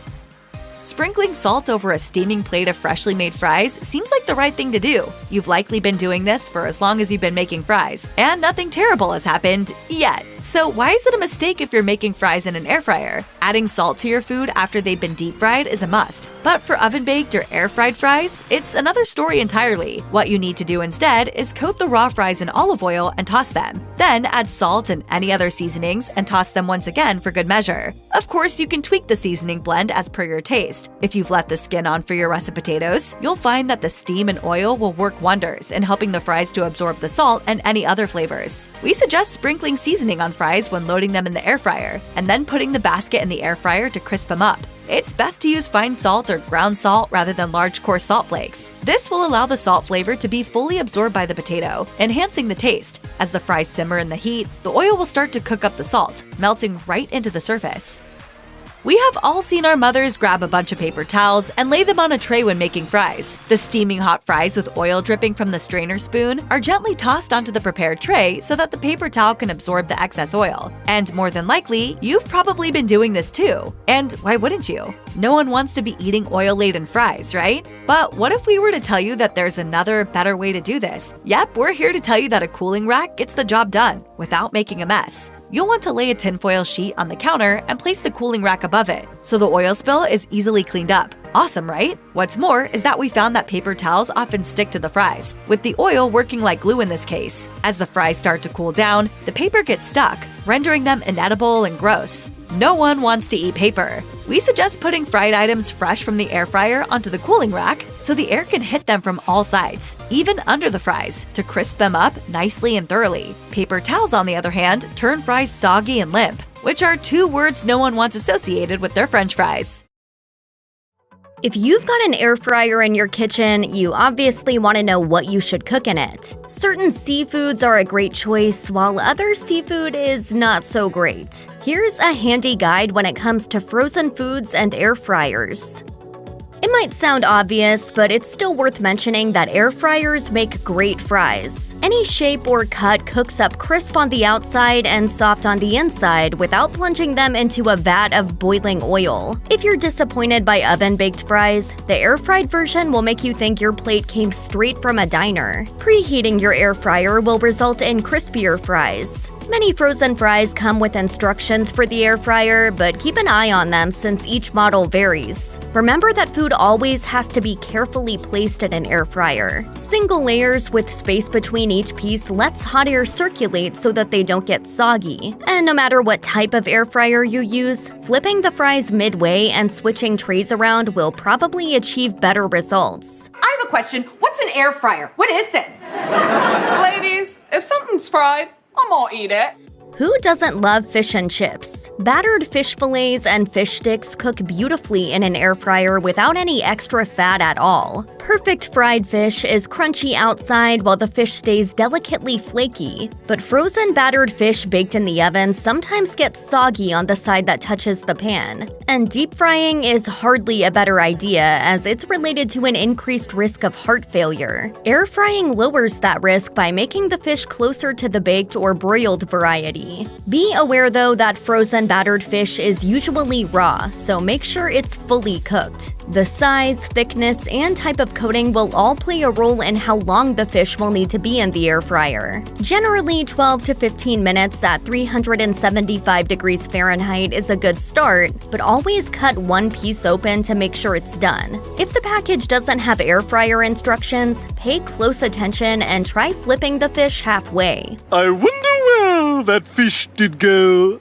A fish, a fish, a fishy, oh! Egg rolls and spring rolls are bona fide crowd pleasers, but what if you don't want to make them from scratch? That's pretty time consuming, so buying them pre-made is much easier. But then you might get complaints that they don't taste as good as the takeout version. Luckily, the air fryer comes to the rescue once again, as it crisps egg rolls to perfection without using extra oil. Remember to cook them with space between every egg roll. And to make them extra crispy, start them at 380 degrees Fahrenheit to cook the interior, then bump it up for a few minutes to get the wrapper crunchy. Also take note that size matters. Frozen spring rolls will cook faster than egg rolls because they're smaller and have thinner wrappers. If you need to cook several rounds of appetizers, the first round will take longer because the fryer will be very hot for subsequent rounds. Puff pastries are another treat that many home chefs are afraid to make from scratch. The good news is that there are delicious frozen pastries readily available at the grocery store, and making them in the air fryer rivals fresh ones hot from the bakery. It's also worth noting that air frying frozen turnovers and even toaster strudels produces flakiness superior to cooking them in the oven. Hot air circulation is a foolproof way to heat the filling while keeping the crispiness expected from a puff pastry. While using the package instructions as a guide, place the pastries in your fryer so that they're not touching. As always, the size and thickness determine how long they need to cook, and ingredients may also play a part. Flipping them midway allows the pastries to brown evenly, but try not to break them open. Remember that if you make multiple batches, you can adjust the cooking time down after the first. Mexican food is known for its cheesy, creamy fillings paired with crisp tortillas. Frozen burritos and taquitos make a terrific easy meal. While frozen burritos are often baked, taquitos are deep fried or at least sautéed in plenty of oil, so air frying cuts a lot of fat and calories. As with other frozen foods, there is no need to thaw before air frying. Adjust your cooking temperature and timing according to your fryer model. Tray-style air fryers can accommodate more food with room between each item, so if you're cooking for a crowd, this will be your best bet. You may want to spray the surface of the food with oil so that it doesn't stick and tear open. As always, use the package directions as a guide, and also remember to adjust for your particular fryer. Turning the food midway during cooking and watching for an even golden color on all sides will ensure the tastiest result. Of course, burritos are larger than taquitos, so adjusting cooking times according to the size of the food is essential. And pay attention to the type of tortilla. Flour tortillas cook faster than corn, so be careful not to burn them.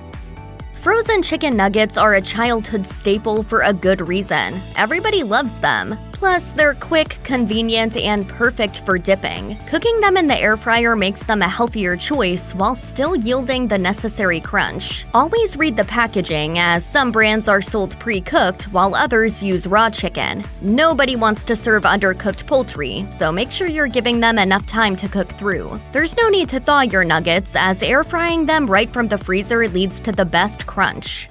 Ooh, what just crunched? Remember to only cook a single layer at once. A tray-style fryer will cook more chicken at once if you're cooking for a crowd. Flipping in the middle of cooking and changing the orientation of trays will ensure an even golden color. In most tray-style fryer models, the top tray will brown the most, so giving the lowest tray some time on top is the best practice.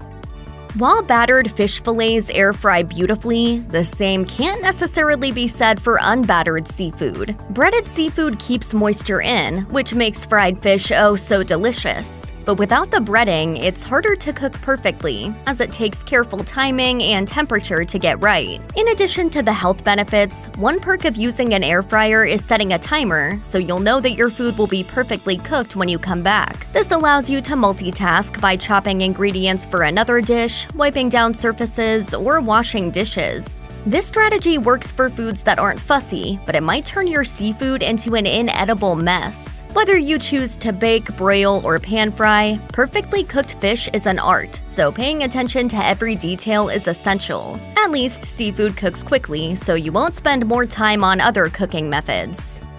There's no doubt that people love breakfast meats. In theory, bacon and sausage can be air-fried and crisp up nicely with convection heat. But we'd nevertheless argue that this isn't the best method for these savory treats. First, consider the fat content in bacon. Then imagine that fat blowing around inside the fryer for a while. Tray-style fryers might not contain all the grease, possibly allowing it to leak all over your counter, making for a less than fun cleanup. The most significant complaint people have with air fryers frequently comes into play with bacon: not enough space. Since food can't touch in air fryers, making enough bacon for a family turns into quite the endeavor. Bacon is easy to make in the oven with less fuss than on the stovetop, plus you can make 2 or 3 pounds at once. Why bother with any other method? But take note that turkey bacon is an exception to this rule because of its lower fat content. It can be challenging to mimic pork bacon consistency with turkey bacon though, so crisping it in an air fryer may provide a superior crunch.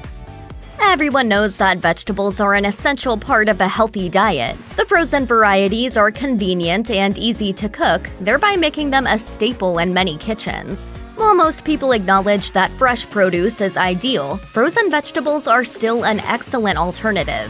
Freezing them even retains some nutrients better than fresh produce that sits in the fridge for days. Ultimately, frozen vegetables are so easy to cook that an air fryer is more trouble than it's worth. Some fresh vegetables, though, turn out lovely when air-fried. For instance, Brussels sprouts roast faster and brown perfectly, while the air-fried zucchini sticks mimic the deep-fried appetizers that many people love. On the other hand, frozen veggies retain extra water from the freezing process, so putting them in the air fryer can be messy and does nothing to improve their flavor. With so many ways to cook frozen vegetables, it's best to avoid the air fryer in this case. Eat your vegetables. It's not hard to find advice about air frying frozen burgers, but we have to insist that this probably isn't the best way to cook them. First off, they'll make for a mess, as frozen burgers have water that cooks off and fat that renders. And safety can also be an issue. Air fryer models differ so much that it can be challenging to air fry meat to an exact temperature, and burgers are one meat that should never be underdone. The process of chopping meat spreads disease-causing organisms throughout your food, unlike a steak where bacteria stays on the surface and is easy to destroy with heat. For this reason, undercooked burgers can make you ill. Safety and simplicity go hand in hand when you crave a good burger. While nobody likes a dry, tough burger, food poisoning is even less desirable. Traditional methods like grilling, broiling, or a cast iron pan can cook frozen burgers to perfection, thus ensuring that they're safe to consume. Recipes for air-fried steaks are out there if you want them, but this is another frozen food that's unlikely to reach its full potential in the air fryer. Cooks who have achieved the perfect steak know that while a few tricks make it easy to prepare, there are also many ways to screw up the process. The worst part of an air fryer steak is its lack of sear. While air fryers generally brown food nicely, they won't mimic the crust that a grill or a blistering cast iron skillet gives to a steak. That means the flavor suffers, and nobody wants that. Air fryers have different fans, and each one cooks a bit differently, so it can be hard to get a steak done precisely to everyone's specifications. To be fair, that can be challenging no matter how you're cooking a steak, but there's no reason to make things harder on yourself. Size can also make air fryers and steaks a poor combination. Small fillets will fit, but if you're cooking up a T-bone, most air fryers won't accommodate it. A thick steak may simply not have enough room between trays, so all in all, you're better off with traditional cooking methods. How does air fry something? How does air make it fry? It's technically possible to cook a frozen lasagna in the air fryer, but why would anyone bother? Many recipes will tell you to air fry a frozen lasagna on the defrost setting for a while before finishing it at a higher temperature. A conventional oven, on the other hand, uses one temperature the entire time, and you can walk away until the timer rings. There's also the matter of how much lasagna you need. Maybe the air fryer can work if you're eating a personal-sized version by yourself, but what if you need a family-sized pan? Many air fryer models simply aren't big enough. Even tray-style fryers that look enormous have indented trays to keep pieces of food from rolling, so a frozen lasagna might end up being too large. The bottom line is that a conventional oven does a fine job on frozen lasagna, so just keep it simple. Once again, my life has been saved by the miracle of lasagna. Preparing food in an air fryer is fast, fun, and flavorful, and one of the best things to cook is air-fried chicken. But did you know it could be even better? That's not true! That's impossible! Some say ignorance is bliss, but we say there's nothing better than perfectly fried chicken. And you'll never guess which common mistake is drying yours out. If you own one of these appliances, there's no doubt you've heard about the ongoing debate on whether preheating an air fryer is necessary before cooking with it. Some owners say that skipping preheating is okay, while others insist that preheating is a must. The best thing to do is to go by your owner's manual for your particular brand and model, as it will explain how and when to preheat. However, if you're cooking fried chicken in your air fryer, you might want to assume that preheating is best. SharkNinja's Senior Vice President of Product Development, Perveen Shah, tells Insider that giving your air fryer some time to preheat can ensure that you have a crispy meal that's also evenly cooked throughout.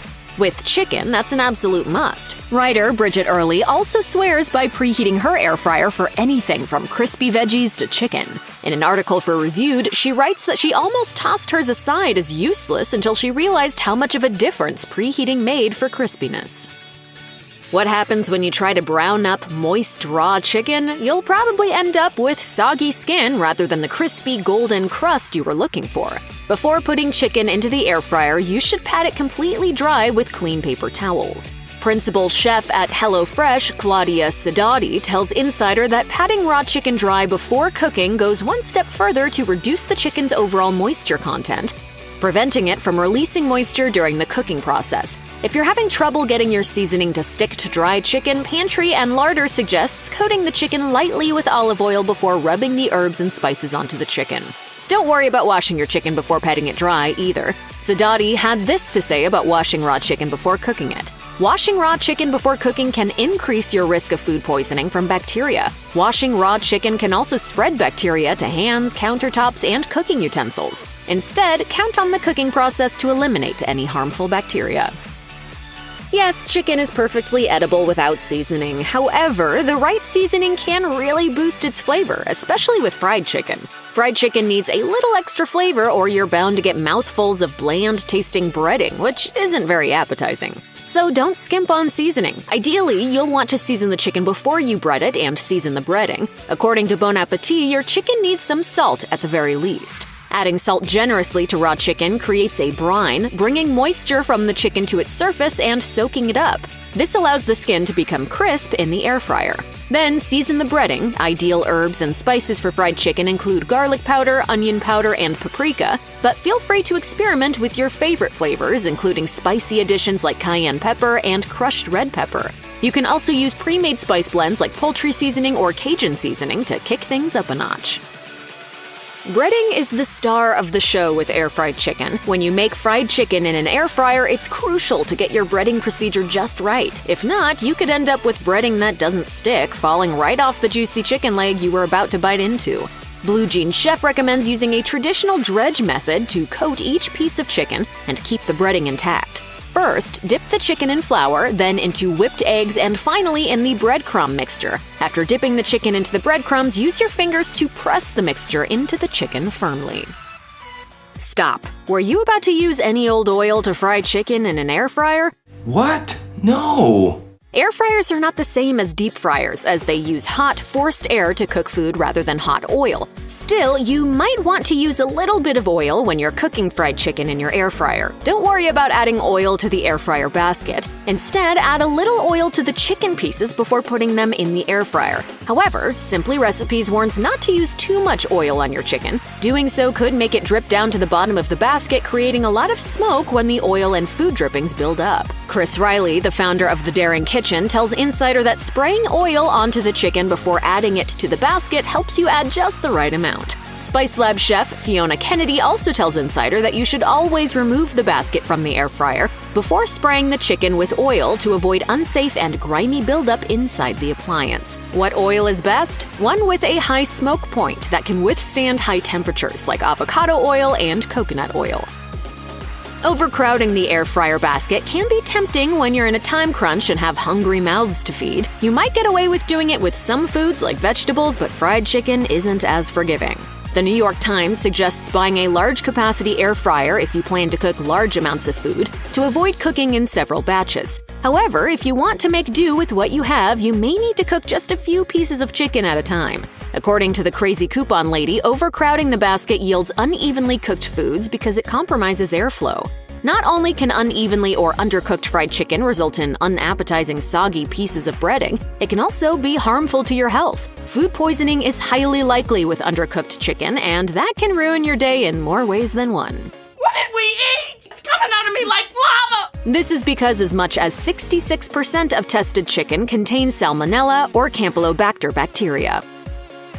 Even with maximum airflow getting to each piece of chicken in the basket, you might need to help out the air fryer a little bit to ensure that each piece gets a complete cook on all sides. To do this, America's Test Kitchen says to use a pair of kitchen tongs to flip the chicken pieces halfway through the cooking process. So if you're cooking chicken for 30 minutes, set a timer for 15 minutes to remind you to flip them over to the other side. One air fryer user on Reddit's air fryer subreddit said, "An air fryer only has one heating element on top. I do find that flipping can make the underside more well done or crispy." While some air fryers have crisping shelves that let air circulate underneath the food, most air stays on top, crisping up the upper portion of food more. Do you find that you have an overwhelming mess to clean up after cooking fried chicken in an air fryer? Oil drippings and breading leftovers can certainly create disorder in your air fryer basket. In some cases, you might even end up with chicken that sticks to the bottom of the basket, pulling off all that crispy skin you wanted to eat. Parchment sheets made for air fryers are perfect for this, according to Air Fryer World. They're generally safe to use at temperatures up to 450 degrees, and they prevent food from sticking and from you having to scrub away at the basket. Just be sure to use these liners correctly. Blue Jean chef author Meredith Lawrence tells Insider that the food you place on top of parchment paper in the air fryer should always weigh it down to keep the liner from blowing unsafely into the heating element. Lawrence also suggests using parchment paper with holes to keep grease from making your breading soggy. An air fryer perk is that it can cook many foods faster than an oven without sacrificing food quality and juiciness. Make a few chicken meals in the air fryer and you'll probably find it difficult to go back to the longer cooking process and sometimes drier results of oven-cooked chicken. However, the intense cooking process of the air fryer can quickly turn chicken dry if you're not careful. For best results with fried chicken in an air fryer, kick down the temperature further than you would for other methods, like deep frying or breaded baked chicken. According to Well Plated, an ideal temperature for air-fried chicken is 375 degrees, while oven chicken recipes usually call for 425 degrees. The Cookful recommends cooking most pieces of chicken at 400 degrees in the air fryer after preheating it for a few minutes at the same temperature. Air fryer models vary significantly from one another, with some having just a few buttons to get things cooking. Others have several functions, including roasting, dehydrating, and warming buttons. Get familiar with everything your air fryer offers by flipping through its manual and checking out its controls before cooking your fried chicken. If your air fryer is one that does have several controls on its front screen, you might be doing yourself a disservice by ignoring them. Many air fryers with preset functions have one specifically for chicken, giving you the ideal temperature and time to get a thorough cook that keeps chicken moist while crisping its fried breading. For instance, many Go Wise USA air fryers include presets for commonly cooked items like steak, pork, and fries. A chicken preset always appears on these models. Taste of Home reminds us that presets aren't foolproof, though. Make sure you know how much food your owner's manual suggests cooking with the chicken preset to ensure that you're not overcrowding the basket. Now, we know eating your freshly cooked fried chicken straight from the air fryer is oh so tempting, but holding off just a few minutes can result in an even yummier meal. But I want it now!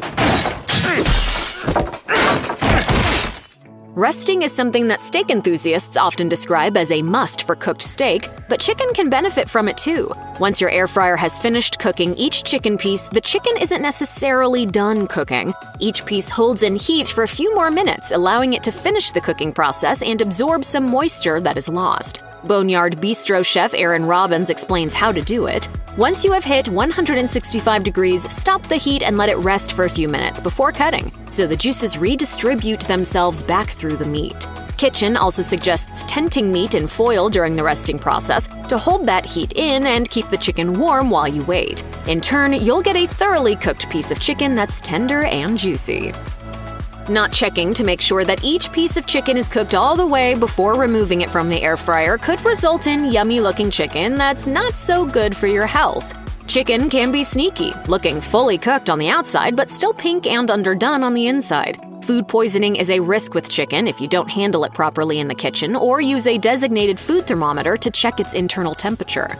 According to the USDA, the safe cooking temperature of chicken is 165 degrees Fahrenheit. That means that you should not pull any piece of chicken from the air fryer until it's reached that temperature.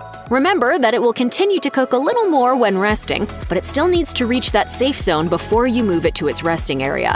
Always check that the thickest part of the chicken reaches this temperature.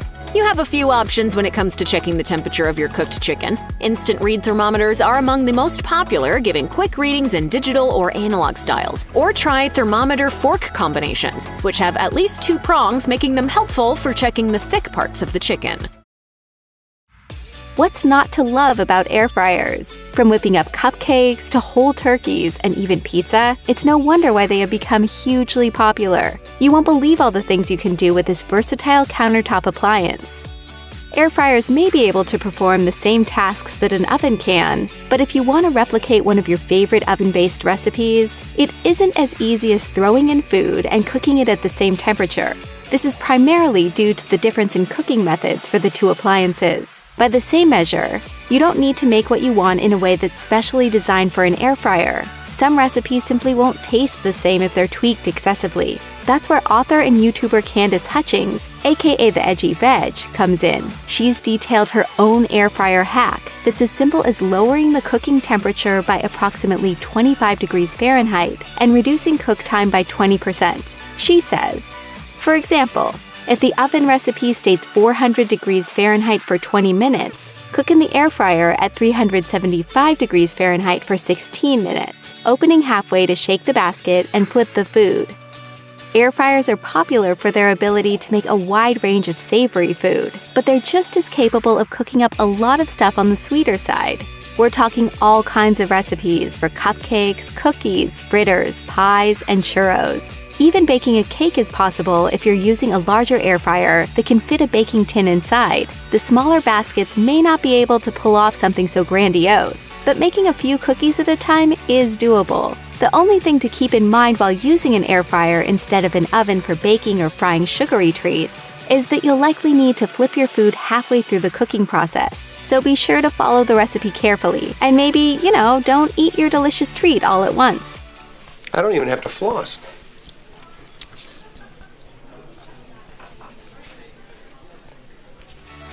There's a great deal of food that requires a quick shake of your air fryer basket as you cook. But what if you want whatever you're cooking to remain stable as you pull the basket out to check on your food's progress? Whether you're cooking with loose ramekins filled with something liquid like eggs, or baked shellfish dishes such as baked lobster, using crumpled aluminum foil as a support structure can help to keep food from moving around, preventing unnecessary spillage. Using foil like this is quick and easy, and it tends to be the more cost-effective option as well. This way, you don't have to go out and buy any of those air fryer-specific gadgets and accessories, like cooking molds or racks. Depending on what you make, provided there isn't too much spillage in the process, you should be able to reuse the aluminum foil structure you create as well. Air fryers can be effective when it comes to cooking fatty foods, like slices of bacon or hamburger patties. That said, unless you're regularly emptying out the drip pan as you go, and that's hard to do while an air fryer is in motion, you might find a lot of smoke coming out of your countertop cooker. Adding a tablespoon or two of water to your drip pan can prevent the grease from getting too hot and smoking. It's a simple tip that makes all the difference. It's probably best for your health that you're cutting down on smoking grease as well. According to Serious Eats, fat starts to break down once it passes its smoke point. This means the release of both free radicals, which are unstable atoms that can damage your cells, and acrolein, the chemical that gives burnt foods an unpleasant flavor and aroma. Frozen veggies sometimes get a bad rap, but the reality is that they have almost the same nutritional value as fresh ones, according to 2017 research published in the Journal of Food Composition and Analysis. When you're low on fresh produce, frozen alternatives can be a quick and easy way to whip up a healthy side dish. Unfortunately, simply popping your frozen broccoli, carrots, and peas in the microwave often leaves them soggy, mushy, and less than appetizing. In this case, your trusty air fryer is the perfect solution. Cooking your frozen veggies in the air fryer is a guaranteed way to get tasty, crispy results every time. Start by spraying your air fryer basket with your choice of oil spray. Add salt and pepper or any other spices you'd like. Air fry for 15 to 20 minutes at 400 degrees, then serve. Americans spend more than $11 billion on pizza deliveries each year. If you love stuffed crust, breadsticks, and other pizza shop classics, but tend to rely on ordering pizza on nights when you need a quick and easy dinner, the cost can add up fast. It's a no-brainer that cooking a frozen pizza at home can help you save a bit of cash. Cooking your favorite frozen pizza in your air fryer rather than your oven is a great choice. For smaller models, this might mean opting for individual-sized pizzas, French bread pizzas, or even pizza bites. Once you've got your pizza, preheat the air fryer to 400 degrees. Place it in the basket and cook for 6 to 8 minutes, or until the cheese is melted and the crust is crisp. The average household in the United States spends around $3,000 each year dining out. When you're craving your favorite meal or appetizer, but want to keep your budget in check, your air fryer might be useful. With a quick search online, you can find tons of copycat recipes that allow you to recreate popular restaurant dishes at home at a fraction of the price. And for a sweet treat, use your air fryer to recreate Subway's Always Soft oatmeal cookies. Or do a quick Google search, and odds are that someone has created a recipe designed to recreate another classic dessert quickly and cheaply with the help of an air fryer. You like this cookie? Oh, well, this cookie's junk! I like a cookie. The reason air fryers are so quick, and why they are often touted as a healthier way of cooking, is because of how they operate. Your air fryer blows a continuous stream of hot air from a fan located in the top part of the appliance. That air is circulated down into the basket where you placed your food. This means that very little oil is needed to keep contents from sticking, and everything cooks evenly. However, when your air fryer basket is loaded with French fries, vegetables, or other bite-sized ingredients, the circulating air may not make its way to the food in the middle. To make sure that everything is cooked fully and perfectly crisp, Philips recommends shaking your air fryer basket partway through cooking. For best results, only use this trick when cooking dishes that aren't fragile. Softer foods may fall apart if you shake the basket, so they should instead be placed in a single layer to ensure they are evenly cooked and that they remain intact. While in most cases air fryers require very little oil, certain dishes will benefit from a little extra. If the food looks dry, Everyday Family Cooking recommends another quick spray of oil for best results. Keep in mind that not all oils are suited for your air fryer. Air Frying Foodie suggests using either butter, olive oil, coconut oil, avocado oil, vegetable oil, or peanut oil. Meanwhile, My Forking Life warns against using oil that comes in an aerosol spray can, since it may contain ingredients that can damage your air fryer. You might be surprised to learn that you can whip up a delicious breakfast in your air fryer. As for toast, however, you might want to stick to making it in a toaster. But one breakfast staple that's made simple with the help of an air fryer is bacon. In under 10 minutes, you can make crispy bacon with no splashing grease or big mess to clean up. Get you anything else? Maybe a little bacon. No, it says I shouldn't. Go ahead. A Southern Soul recommends preheating your air fryer to 360 degrees. Lay the slices of bacon along the bottom of your air fryer basket and avoid overlapping them. The thicker your bacon, the longer you'll need to cook it. Thin slices will cook in 8 to 10 minutes, while thicker ones will take 10 to 13 minutes. You can also make tots with bacon wrapped around them. If you have a large enough air fryer, you can make family meals even easier by roasting meat, even a whole turkey. And if you normally like to make your own gravy after roasting a bird in the oven, this is another task that your air fryer will simplify. After roasting your turkey, remove it with a tray from your air fryer. The fat drippings and juice will have collected in the bottom of the bucket, which you can use to make your own homemade gravy. From broccoli to tuna casseroles, every family seems to have their favorite pan-baked meal, but casseroles aren't always fast. Luckily, your favorite casserole recipe likely has an air fryer alternative. In most cases, you'll prepare your casserole much the same as you would if you were going to bake it in the oven. Scoop the contents into your air fryer basket and bake. For some recipes, you'll need to cook them in several steps. For instance, airfried.com recommends first cooking the base of a broccoli casserole. Then, pull out the air fryer basket to add the cracker crumb topping and bake the whole concoction again. This will ensure that the top gets nice and crispy and that the layer underneath is also well cooked.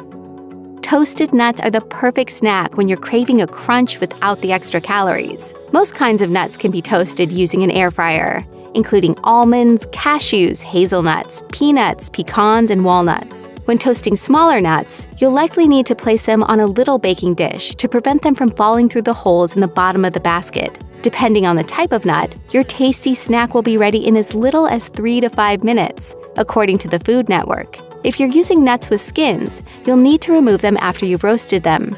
Once your nuts are finished toasting, spread them on a cutting board or plate so they can cool down before you dig in. While toasted nuts are a tasty snack on their own, they're also perfect for adding to salads and other dishes. Hey, what you doing? Relax, man. I'm just trying to grab some nuts. If you're looking for a relatively healthy way to enjoy bacon, you might be all set to whip out the air fryer. But it could get a lot messier than expected. Here's a rundown of which meats you should and shouldn't be putting in your air fryer. Cooking the perfect steak on a pan or grill can be tricky, and it's even more difficult in an air fryer. It might do the job if you like it well done, but other doneness levels present a problem. One of the things that makes steaks so appealing is the browning that takes place when the meat is seared on a pan. This wonderful crust is a result of the Maillard reaction, an interaction between proteins and carbohydrates that occurs when foods like beef are cooked at high temperatures. This outer layer is not only delicious, it also reputedly seals in the meat's juices to make the steak beautifully tender. Unfortunately, the Maillard reaction is impossible to replicate in an air fryer, so definitely stick to the stovetop or grill for this particular meat. When it comes to space, air fryers leave much to be desired. So cooking an entire roast or a whole chicken in one presents a bit of a challenge, to say the least. According to Taste of Home, an air fryer basket that can hold over 6 quarts should provide just enough room to roast an entire chicken. Alas, most home air fryers range between 3.7 and 5.8 quarts. Even if the chicken or roast does happen to fit in your air fryer, there's a significant risk that it won't cook evenly. And that's because air fryers work by circulating hot air around the food. Overfilling your air fryer is likely to limit the circulation of that air, which in turn causes the meat to steam rather than roast. And who wants steamed chicken? An overly crowded air fryer can also mean that the meat won't cook evenly, with the device burning and drying out the side of the chicken closest to the heat source before the other side of the bird is even safe to eat. If you're absolutely set on cooking your chicken in the air fryer, it's best to cut it into smaller pieces to prevent overcrowding. All right, it's getting crowded in here. Preparing bacon in an air fryer might seem like a healthier option than pan frying it, where it's cooked in its own fat. When meat is cooked in an air fryer, the extra grease drips to the bottom, leaving leaner strips of bacon. This means fewer calories and saturated fat per serving. However, while you may be expecting crispy, lean bacon without all that grease, you better temper those expectations. One thing to look out for is smoke coming out of your machine, which can be typical for meat with a high fat content. Air frying bacon can also be incredibly messy, as the circulating hot air can cause bacon grease to splatter. One way to prevent this involves placing a piece of bread in the air fryer basket to absorb the grease. But you're probably better off just saving the bacon for another cooking method entirely. Just like steaks, burger patties are best when made to your exact taste. And also, as with steaks, an air fryer might do fine when it comes to well-done beef patties, but it isn't ideal for preparing made-to-order burgers. As America's Test Kitchen Deputy Food Editor Stephanie Pixley noted to Insider, since cooking a medium-rare burger patty in an air fryer takes mere minutes, it won't have enough time to brown on the outside. Unfortunately, we are totally out of time. If pan frying or grilling isn't an option, an air fryer can still do a decent job, provided that you follow a number of steps. First, opt for an 80-20 meat-to-fat blend of ground beef, which will ensure that the patties remain juicy without filling your air fryer tray with a shocking amount of grease. Additionally, you should press down the center of each patty with your finger. This should stop it from swelling in the middle and cooking unevenly.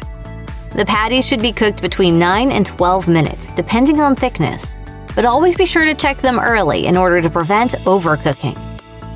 No self-respecting carnivore can pass up crispy chicken wings, even if they're often quite greasy. Luckily, air-fried wings present a lighter alternative to their deep-fried counterparts. They're also faster to prepare, and with a little know-how, they can turn out just as crispy on the outside and juicy on the inside as conventionally made wings, but without the extra calories. Since chicken wings have a high skin-to-meat ratio, the trick to air frying them lies in rendering the fat properly. Doing so will make them crispy rather than overly dry or soggy. To ensure mouth-watering results, Aaron Clark of the Well Plated blog recommends cooking them at 2 different temperatures: 360 degrees to render the fat, and 390 degrees to crisp the outside. Doing otherwise could result in a dry and leathery disaster. While you can expect air-fried ribs to be tender on the inside and crispy on the outside, they're unlikely to have the much-desired fall-off-the-bone factor of their oven-baked counterparts. Nevertheless, air-fried ribs are still flavorful and much faster to make than in the oven. In fact, beef or lamb ribs generally take only around 20 minutes in an air fryer, compared to hours in the oven. A rack of beef ribs may need to be cut into smaller pieces due to limited space in the air fryer.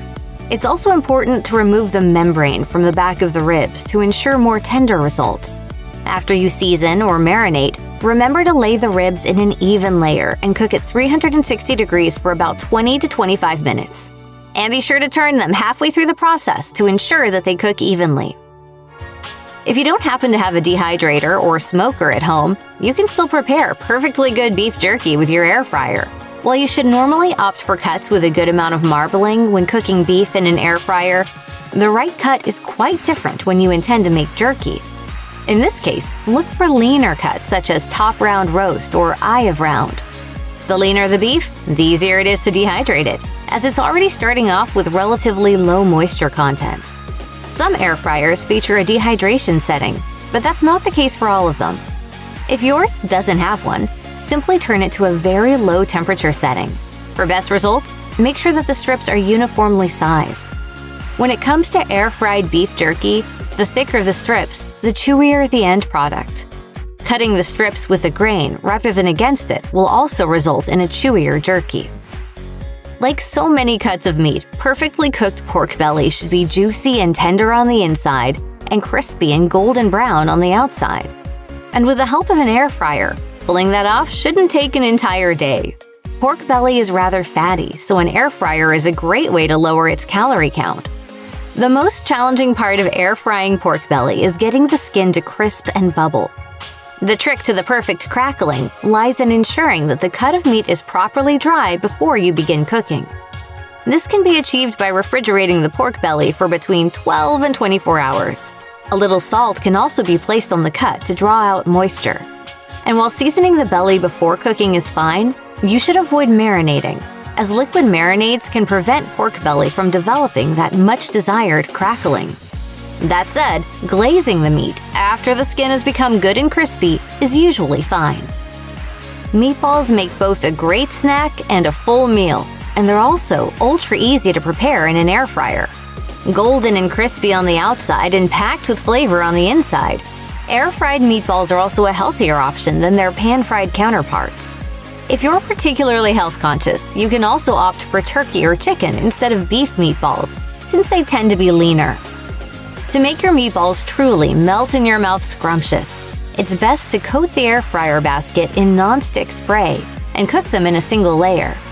This will allow the hot air to circulate around the food and cook everything quickly and evenly. Meatballs should be cooked at 400 degrees for 7 to 9 minutes. Some recipes call for flipping the meatballs halfway through the cooking process, while others recommend giving the basket a simple shake to ensure that the meat cooks evenly.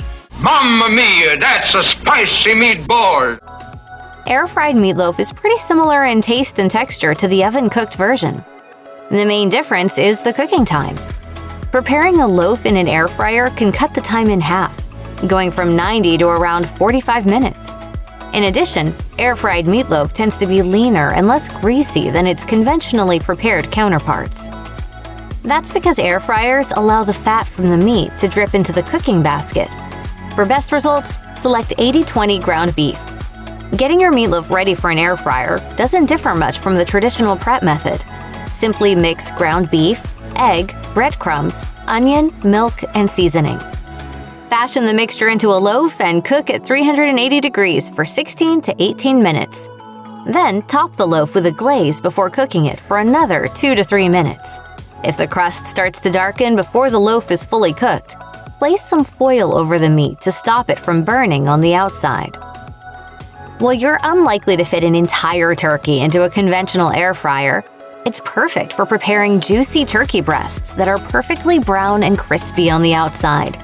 They're a lean and healthy option, particularly if you're counting calories and watching your fat intake.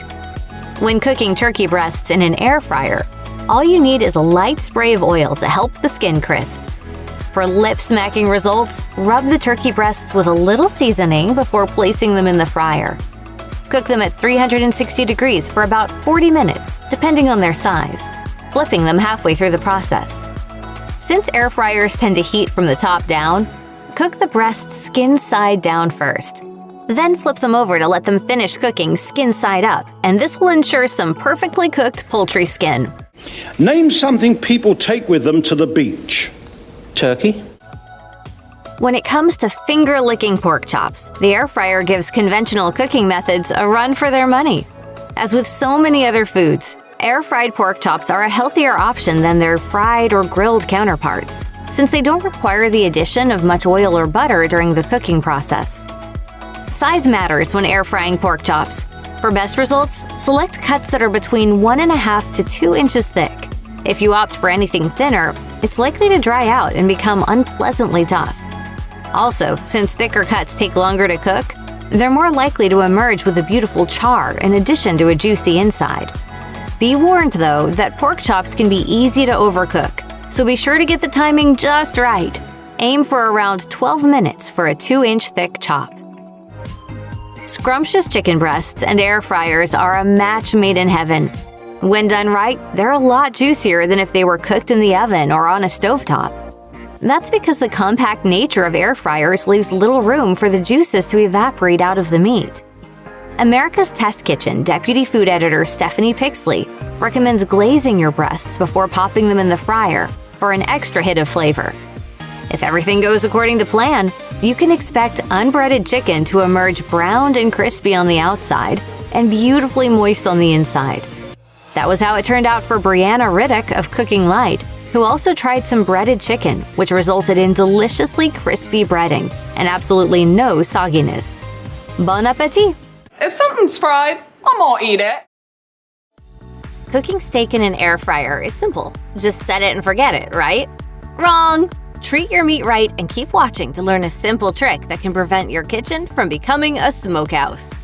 Your steak is liberally seasoned with salt and ready for some action. Should you just throw it in the air fryer, set the temperature, and walk away? Not so fast. Just like your oven, your air fryer should be preheated before cooking. This is an easy step to miss, but it can make a difference in how your steak ends up cooking. Here's the good news, however. Because air fryers tend to be significantly smaller than a convection oven, it shouldn't take too long to reach your desired temperature. Why is preheating your air fryer so important for cooking your steak? For dishes like roasts or lasagnas that require a longer cook time, preheating your oven probably isn't as important. But when it comes to dishes that need to be cooked quickly, like a 10 to 12 minute steak, it can make a difference in the texture. If you put your steak in a cold air fryer and set the temperature, it may end up less juicy while also affecting the overall level of doneness you're aiming for. As Food 52 puts it, cooking times will be lengthened by about the time it takes to preheat your oven in the first place. The same notion goes for air fryers. This practice is especially risky with baked goods, but it can also apply to other dishes that don't require a long time in the oven, like your steak. The bottom line, your air fryer shouldn't take too long to warm up, and your steak is more likely to come out better if you remember to preheat it. Most steak recipes call for a brush of oil before you season it. Lightly coating your steak in oil serves two main purposes. One, it gives your seasoning an extra glaze of fat to cling to, which helps it stick to the meat, allowing the seasoning to permeate the steak more easily. And two, according to Delish, adding oil to your steak before you cook it will also help you achieve a nice, even crust. A big part of what makes a steak exceptional is the difference in texture between the crusty exterior of the beef and the soft, juicy tenderness on the inside. According to Insider, air fryers work by circulating hot air. So when your steak is coated in oil, all of that heat bakes the oil, which helps evenly roast the surface of the beef. Another important thing to consider is the type of oil that you use. Most people tend to use olive oil universally in just about everything when they cook. While it's true that olive oil is versatile and has a ton of useful applications, it's not your best choice for cooking steak. This is because of olive oil's smoke point, which is on the lower side. This means that olive oil will burn and smoke at a lower temperature compared to some other oils. Because cooking a steak requires higher temperatures, you should use an oil with a higher smoke point. That way you can prevent the oil from burning and smoking during the cooking process. We'd like to recommend refined avocado oil, which has a smoke point of about 520 degrees Fahrenheit. Kitchen countertops tend to get cluttered, so it's easy to overlook how much room your air fryer has around it. One common mistake people might make is pushing their air fryer too close to the wall. Since air fryers tend to be bigger and kind of clunky, people may try to position them out of the way of their normal food preparation area. While it's fine to store your air fryer like this, it's important to give your air fryer enough room to vent when it's actually in operation. Generally, it's recommended to give your air fryer at least 5 inches of space around the exhaust vent to prevent it from overheating. What if your air fryer overheats? A few things can happen, and none of them are good. At the very least, it can flood your kitchen and possibly the rest of your home with smoke. There's also the potential to cause a fire. And we can all agree that setting your house ablaze probably isn't the best way to cook that steak of yours. One of the most common ways to cook a steak is to pan-sear and baste it in a cast iron skillet. This method truly does produce an amazing steak, but it also leaves you with a bit of a mess. This also doesn't take into account that soaking beef in sizzling butter isn't exactly the healthiest way to cook. According to Healthline, air fryers can cut the fat content of your food because they need significantly less oil than some other methods of cooking. Eating red meat is already an indulgence, and according to the National Institutes of Health, it's also risky for your well-being if consumed on a regular basis. What a load of bunk. My father ate it every day of his life. He lived to the ripe old age of 38. Why not scale back on some of the other variables you can control and make it a little healthier? An air fryer can achieve tasty results with just a fraction of the oil, which is much better for your heart. It's easy to sit back and let your air fryer do all the work without thinking about the particulars of the physics that make its magic possible. According to Insider, the secret to the air fryer's success is circulation. The circulation of heat inside of your air fryer triggers the Maillard reaction. This chemical reaction generates the browning that produces the complex flavors and textures we've all come to love so much. As it turns out, your air fryer isn't really a fryer at all. It's really just a mini convection oven that cooks food through the circulation of fan-powered heat. The heat circulating in your air fryer around your steak produces a similar result to other methods like frying and grilling. Because your steak is elevated in a basket, heat can easily swirl around the entire cut of beef, ensuring that the whole piece of meat is evenly cooked. Steak is a juicy hunk of meat, so when it's cooking, there is bound to be some level of grease involved. When you cook over an open flame on the grill, all of that grease falls into the fire and flares up. In the same way, the grease from the steak in your air fryer will drip down into the bottom of your air fryer's basket. Most air fryer steak recipes will usually call for a temperature between 350 degrees Fahrenheit to 400 degrees Fahrenheit. As a result, you'll be cooking at a higher temperature depending on the level of doneness you're looking for. At those higher temperatures, the grease can burn and smoke inside of your air fryer. The good news is that there's an easy way to prevent all that burning and smoking. Adding a few tablespoons of water to the drawer underneath the basket will cool down the grease from the steak and stop your air fryer from smoking. Oh, that's good news! But be sure to only add a few tablespoons, just enough to cool down any grease droplets. Adding too much water will create a steaming effect, and that's obviously not what we're looking for here. When you're feeling extra hungry, it's tempting to just mindlessly pack your air fryer so full that you have a basket bursting to the brim with food waiting for you. But jamming too much food into your air fryer and overcrowding the basket is a big mistake. This is because overcrowding your air fryer basket with food can lead to uneven cooking. Imagine a steak that was well done on one side and medium rare on another. This can totally happen if you pack too much steak into your air fryer basket. If you're cooking more than one steak, be cautious about how they're situated in the basket, and don't press them up against each other. Depending on the size of your steak, you may need to cut it in half to assist with airflow and help it cook evenly. The air fryer is already taking most of the work out for you. All you really have to do is make sure the steak in your basket isn't overcrowded. One of the big advantages of using an air fryer is how low-key the cooking process is. While it's true that using an air fryer is a mostly passive cooking experience, there's still some level of vigilance and involvement required on your part. Aside from preheating your air fryer and adding some water to the bottom of the basket, you should also be sure to rotate and flip your steak about halfway through. This will ensure both sides get evenly cooked. Much like when you grill, flipping your steak halfway through cooking will allow it to get golden brown on every side. It's also worth remembering to give the air fryer basket a gentle shake. Shaking your air fryer basket halfway through the cooking process will help you get a more even result. Shaking the air fryer basket can also stop your food from sticking to the basket. We all tend to have specific preferences for how we like our steak cooked, and missing the mark can end up ruining what would have been an enjoyable meal.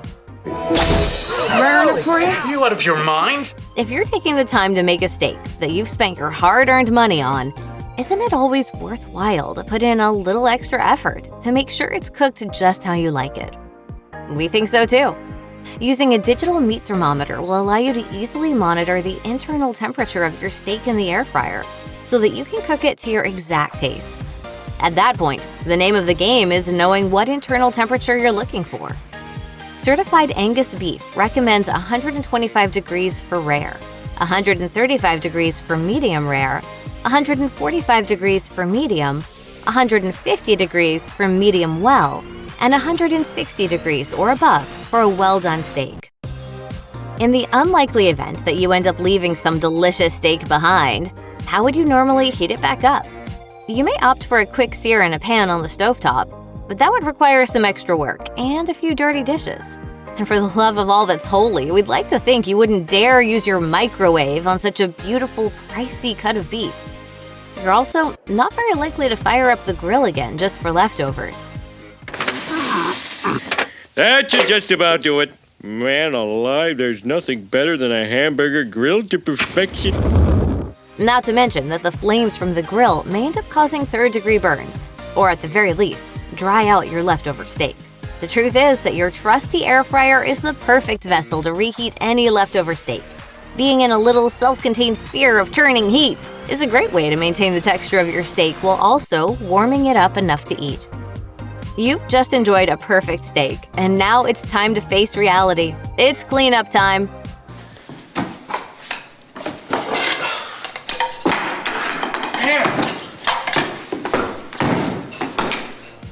Keeping your air fryer in good working condition requires you to give it a proper cleaning after each use. It's important to properly clean your air fryer to keep it sanitary and ensure the fans are clean, so air can circulate well during your cooking sessions. A dirty air fryer can also circulate filthy crumbs around inside, dusting your food with nasty debris. The good news is that cleaning your air fryer is actually pretty easy work. The first step is to unplug the air fryer and make sure it's cool before you handle it to avoid being burned. Remove the basket and wipe out the inside with a paper towel. Most air fryer baskets can go right into the dishwasher, but be sure to check your instruction manual to see if your brand is dishwasher safe. To clean the interior, use a wet sponge with just a little bit of dish soap. If you notice any buildup, put a little elbow grease into it. A little baking soda paste can help break down any baked-on grease. After it's been scrubbed, give the interior a wipe with a wet cloth and call it a day.